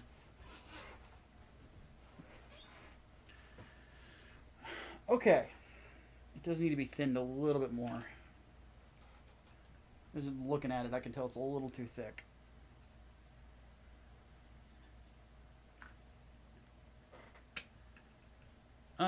Yes, Verkok kits are more difficult. Especially older ones, they do require a bit of work to get them looking good. But they are my favorites because they are extremely detailed. Some of them are considered to be as detailed as perfect grades are.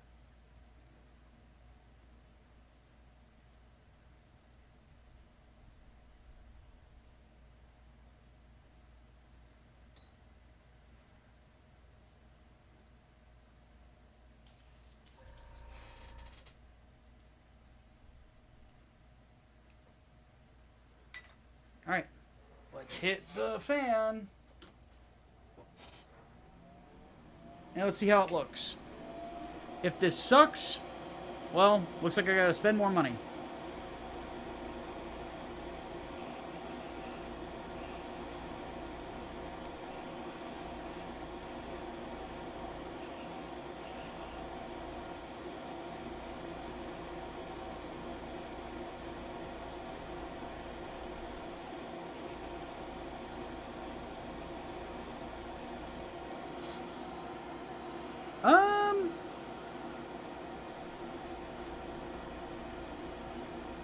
Code it again.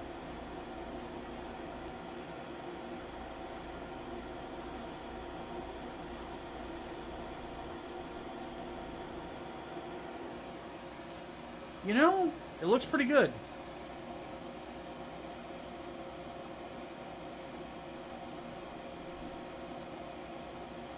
It's about what we're looking for.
Shit, I ran out.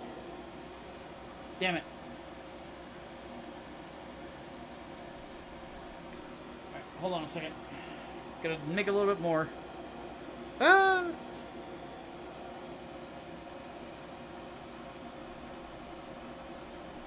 You have 4 Verka kits in your backlog. Which ones are they? I can give you some tips on them if I've built them before.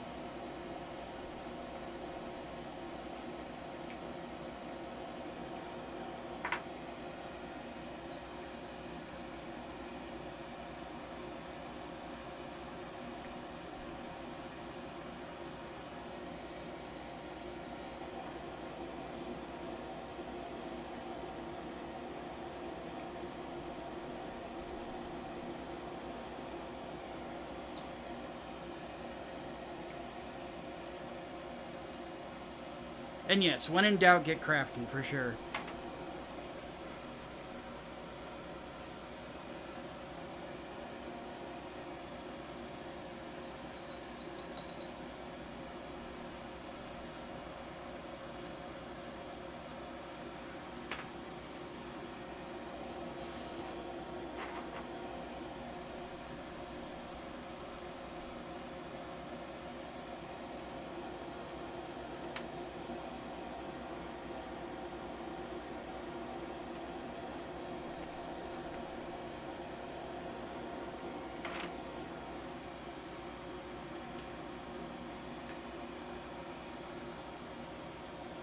Wing Zero, New Gundam, Full Armor, Unicorn, and Narrative. Okay, I have built 2 of the 4. So for the Wing Gundam, or Wing Zero, the chest area is a little loose. So you have to really press hard to snap it in. I made the mistake of super gluing it. And I wish I could go back and do it again. Because I want to try to repaint it, but I remembered that and I'm like, fuck.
Okay.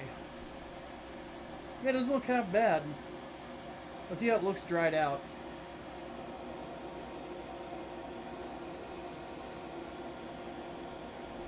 Yeah, it's pretty close to what I was looking for. Not 100% there, but it's like 95% there. Let's see how I feel about it in the morning. Is sort of my attitude. If I don't like it in the morning, then whoop-de effing do.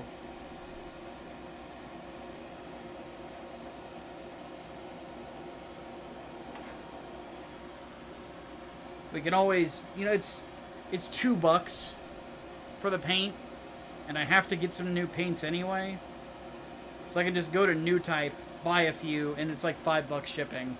So, not a big deal. It's just, I don't like spending money that I didn't think I had to spend money, you know, before. So,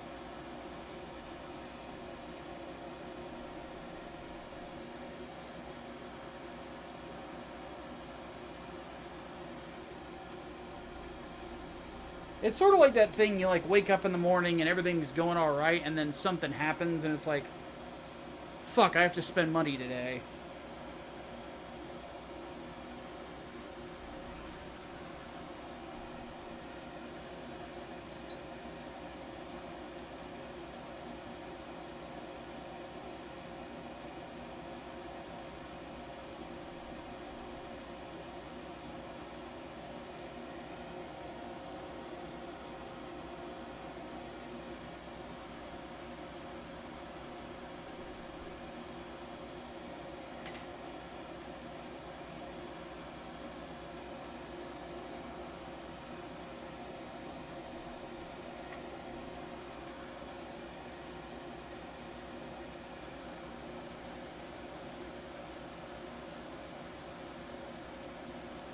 Okay. I have one red part to paint. And then yellow parts. So we're going to do the yellows first.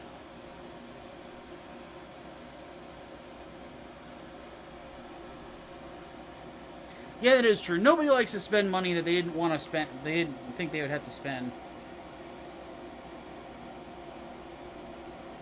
It's why I'm looking forward to having a job again, you know, because it's gonna be really nice to have like money in savings.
I feel like if I ever get famous enough to write an autobiography,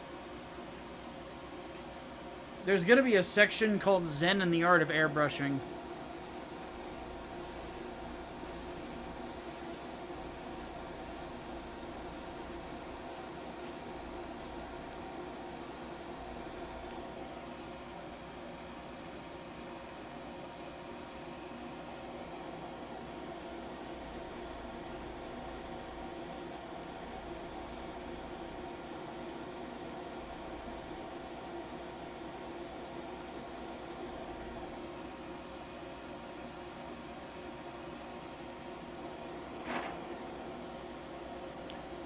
Yo! Holy shit, Columbia. So Columbia throws in $10, says for the paint funds. I know you're feeling, man. I've almost applied to 20-30 PDs as of late and gets to you. You guys somehow forgot my dress shoes, which is embarrassing, but keep moving to victory. I will do so, man. And I will continue to make content to entertain as best I can. I hope you guys have fun with the videos that I make. And I know the streams aren't like the most exhilarating thing ever, but these are more like if people want to come in and chill and ask me questions and stuff like that about my work or anything like that, like this is open for that, you know. And if people don't stop by, it's not a huge deal, because it's like Gunpla painting and assembly streams aren't exactly like the most thrilling thing ever. Yeah, it's something I do for the people who want to come chill. But still, that's very much appreciated, dude. And I will definitely place an order for some paints. Because if I wake up in the morning and I don't like that blue, man, I'm going to want to repaint that shit. But I'm thinking that with the Sinanju, I'm going to stop buying new Gunpla for a bit. The Sinanju was just one that I wanted to get for a while. And instead of doing money for that, I'm going to just start buying up the LEDs I need for the Banshee.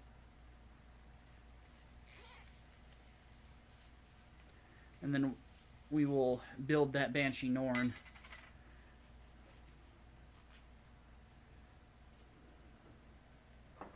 Because I'm of the opinion that of the unicorns, the Banshee Norn is the coolest.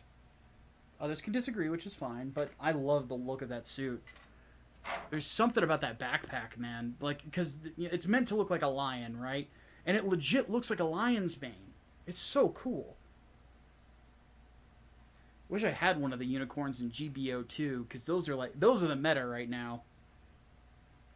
Especially the full armor unicorn. The full armor unicorn is like way overpowered. It's likely going to get nerfed in the next patch, because right now, being in a 700 room and somebody has a full armor unicorn, dude, I don't want to be in there. Because it can just... It destroys raid units like they're not even there. The fact that it can, like, annihilate the Nightingale in, like, 2 seconds, it's a little much, in my opinion.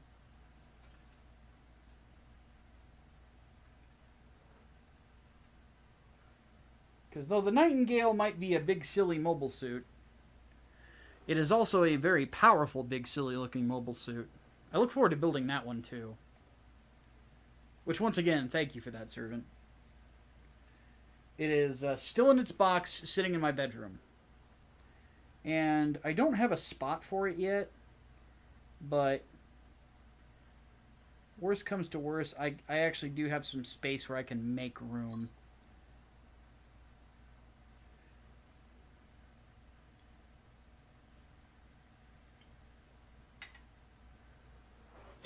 Because that's going to be a big boy.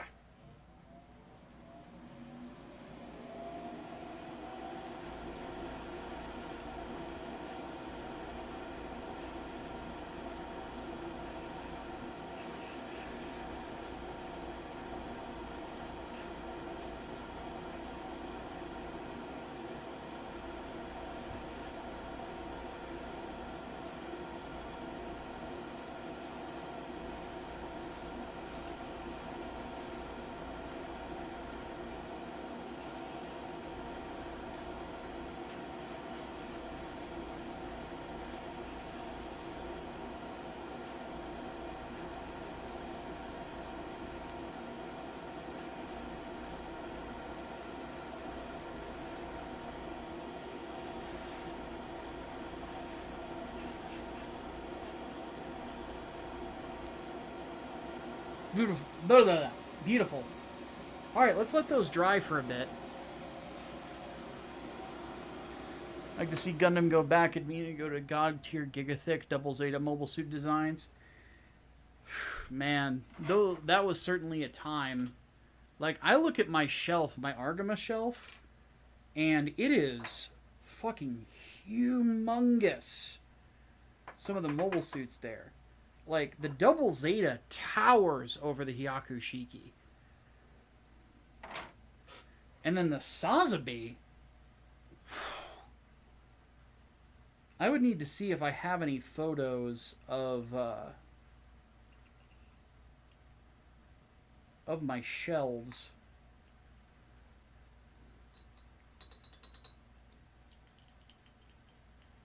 So I can show you guys how big they are.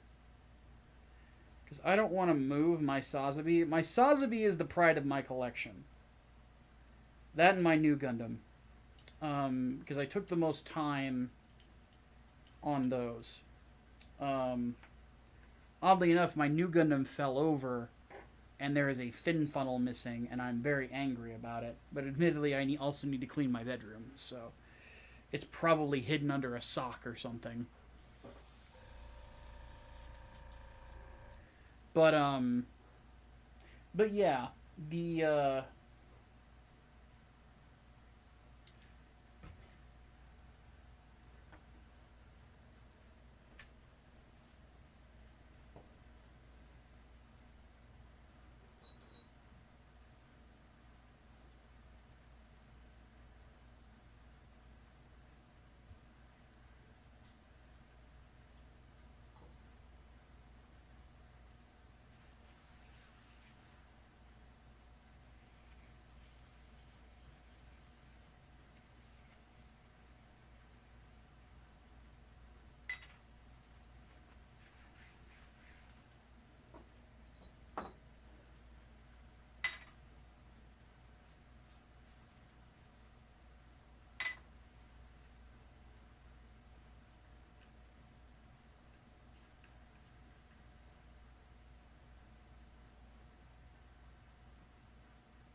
okay. So, let me check something real quick. My phone is in the other room. Give me 1 second. I'll be right back.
get a good photo of my Sazabi. The lighting's not that great in there.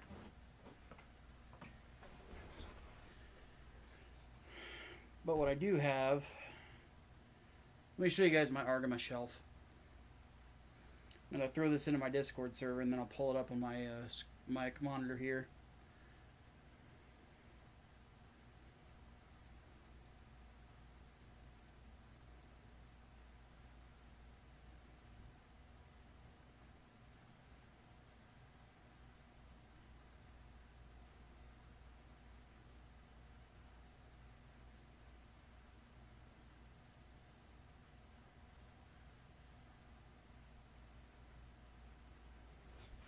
Okay.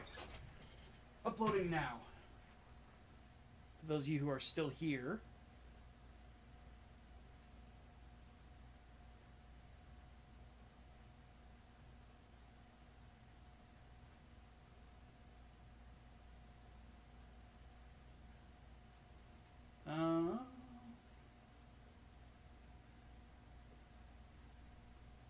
Okay.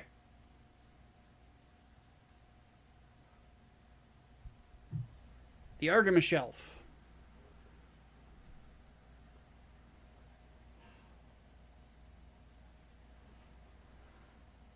Well, Nargama Rock Hylium shelf.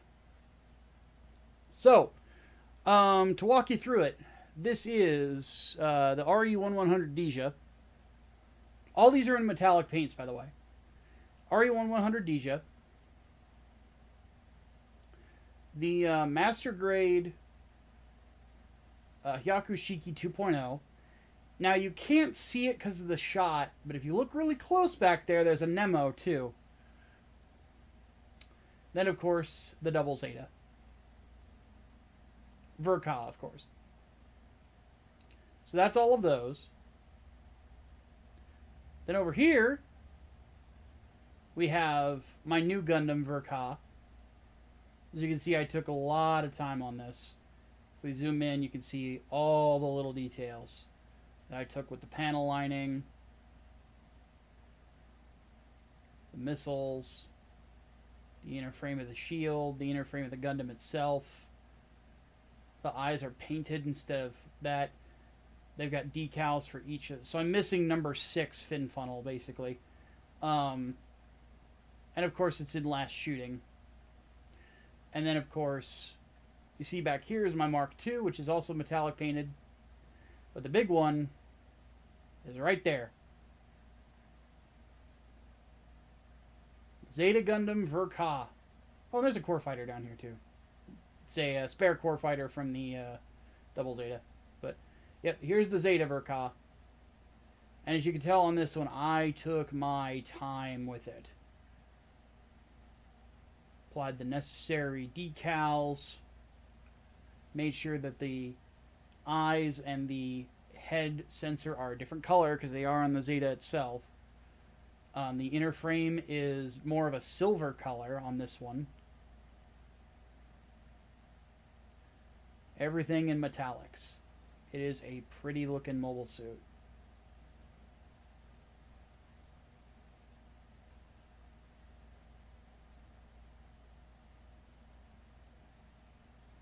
So yeah, that's my Argama shelf. Oh, there's a better view of the Nemo. There's Nemo. I did do the Nemo. He's just short. And then, yeah, the Mark II. The Mark II is a great kit, by the way. The Mark II 2.0, awesome kit. And the stand that they're on here, this is actually from the Zeta 2.0 and the Mark II 2.0. The Mark II has a small one like this, and then the Zeta 2.0 has this one here.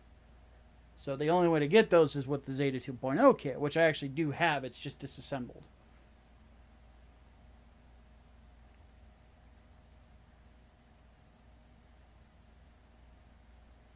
But yeah, the new Gundam is my baby. Because you can just... This shot, the one thing I love about it is you can see all the articulation on it. Just how much detail is put into every spot of the Gundam.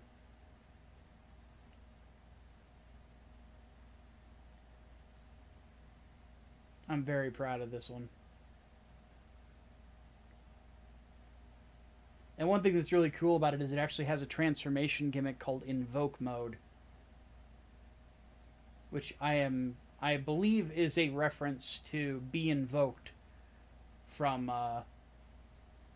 Space Runaway Idion. But yeah, my Zeta, my Double Zeta, my new Gundam, you know, 3 of my favorite mobile suits from the Universal Century. The new Gundam is my second favorite Gundam ever. Just all done in beautiful detail. I love the decals for the Hyakushiki as well that I got. It just adds something very nice to it. And then the way that I did the rifle, as you can see, this is gold leaf. This is just base plastic.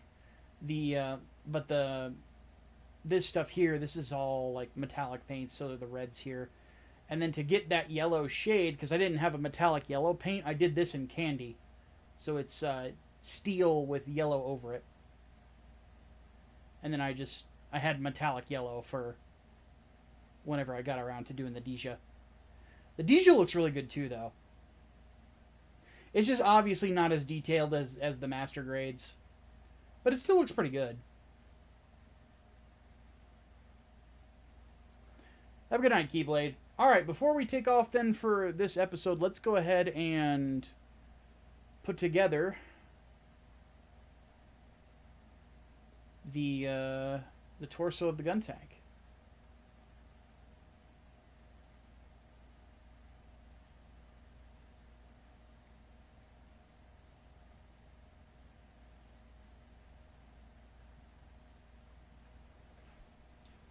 Ugh.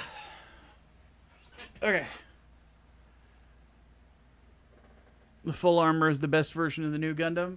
At some point, what I would like to do is build another new Gundam for Ka with the heavy weapon system. Because the heavy weapon system on that thing is pretty dope. I completely agree. I don't know if I like it better than the base version, but it's pretty close. It's definitely a cool looking full armor system. And of course I love the rifle because that's what the Sinanju Stein uses. That's what the Sinanju Stein's rifle is. It's that rifle. Okay. We got our instructions, right?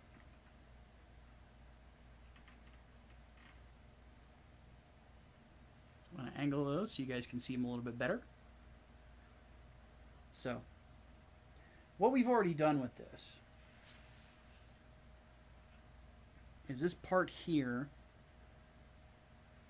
that I've already painted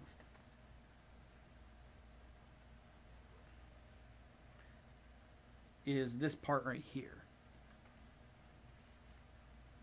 So it's already assembled. So it goes like this, and then 2 of the vents are plugged into it. So let's grab 1, and let's grab 2. Okay? And I remind myself gently now. So it is supposed to be like this. So you guys can't see what I'm doing. Still can't see what I'm doing. Still can't see what I'm doing. Okay, I need to raise the camera.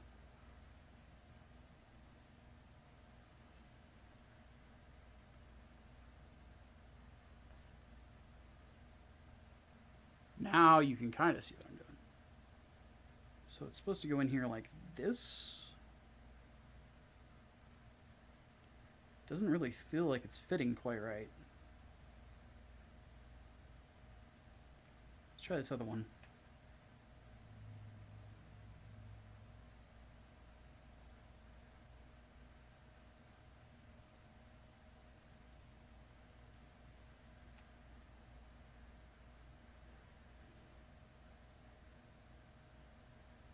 Oh, okay.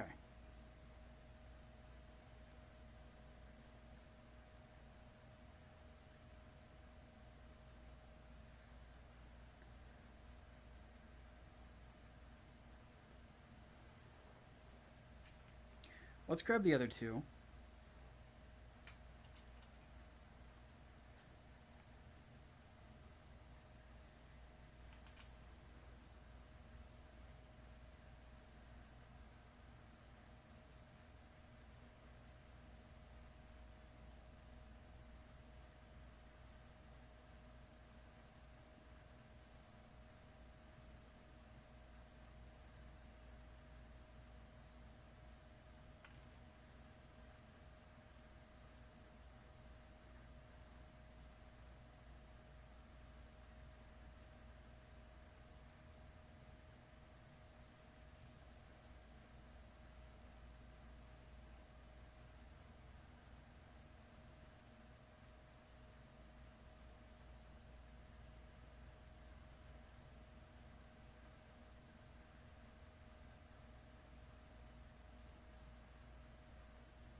There we go. Pretty simple. There's our vents. And just do the exact same thing with the opposite side. Brava.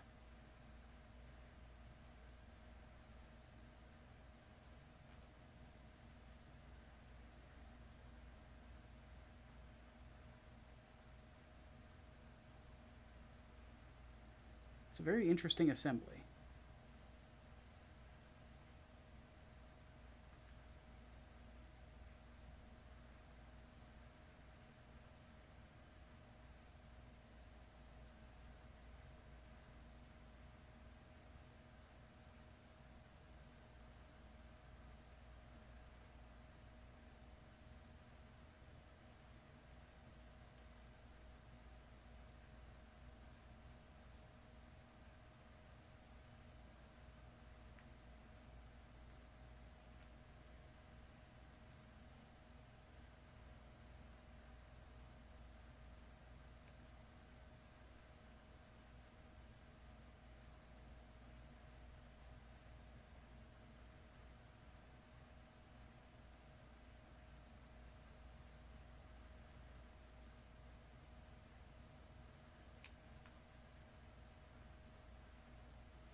Okay, that's done.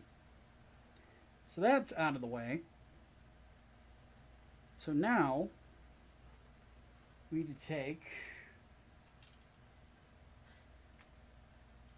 some of these other pieces from the inner frame. Non-decor frame. You don't know what I just said. It's what is this frame doing here? That's a double Zeta reference. Haha. I am the funny.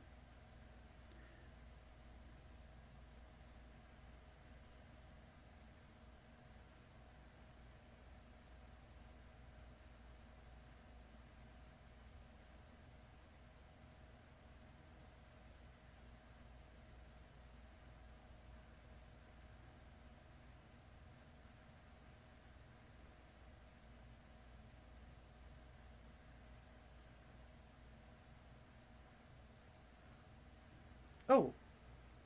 Am I missing a piece of the inner frame? I might be. Oh no. Oh fuck. Let me check something. If I am, we're gonna have to call it here, and I'm just gonna assemble this next time.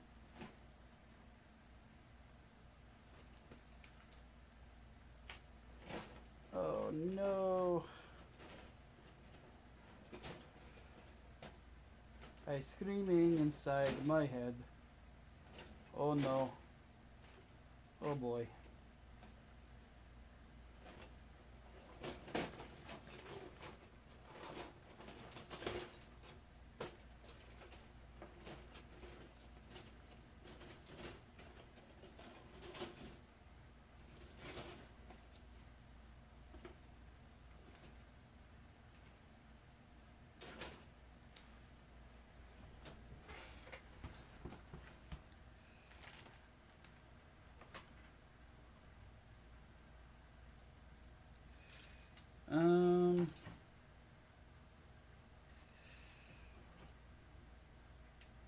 I runner F. Okay.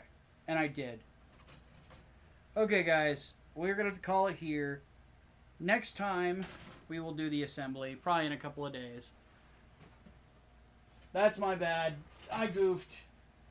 But yeah, next time we will get the assembly done. I promise.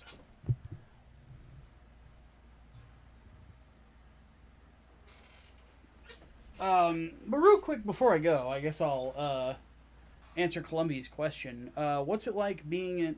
I wouldn't necessarily call it a forgotten area, but it's definitely not as well known. I'm I mean, all things considered, I don't mind it. Because I still live in a city. You know, I live in Bloomington. So,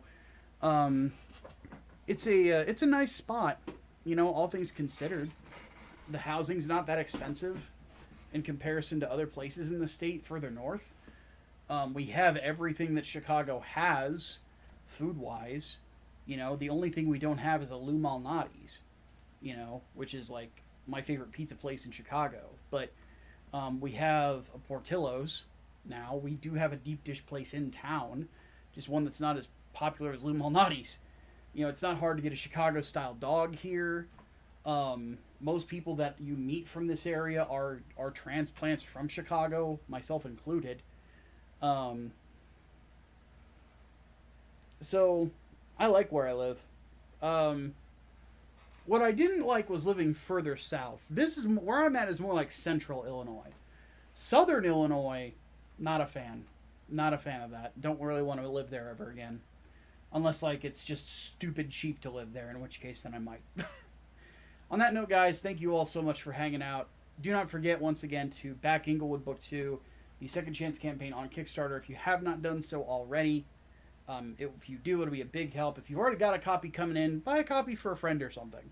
You know, help us get that goal, because we don't get that goal, then nobody gets it. So, on that note, guys, have yourselves a great night. I will see you all next time.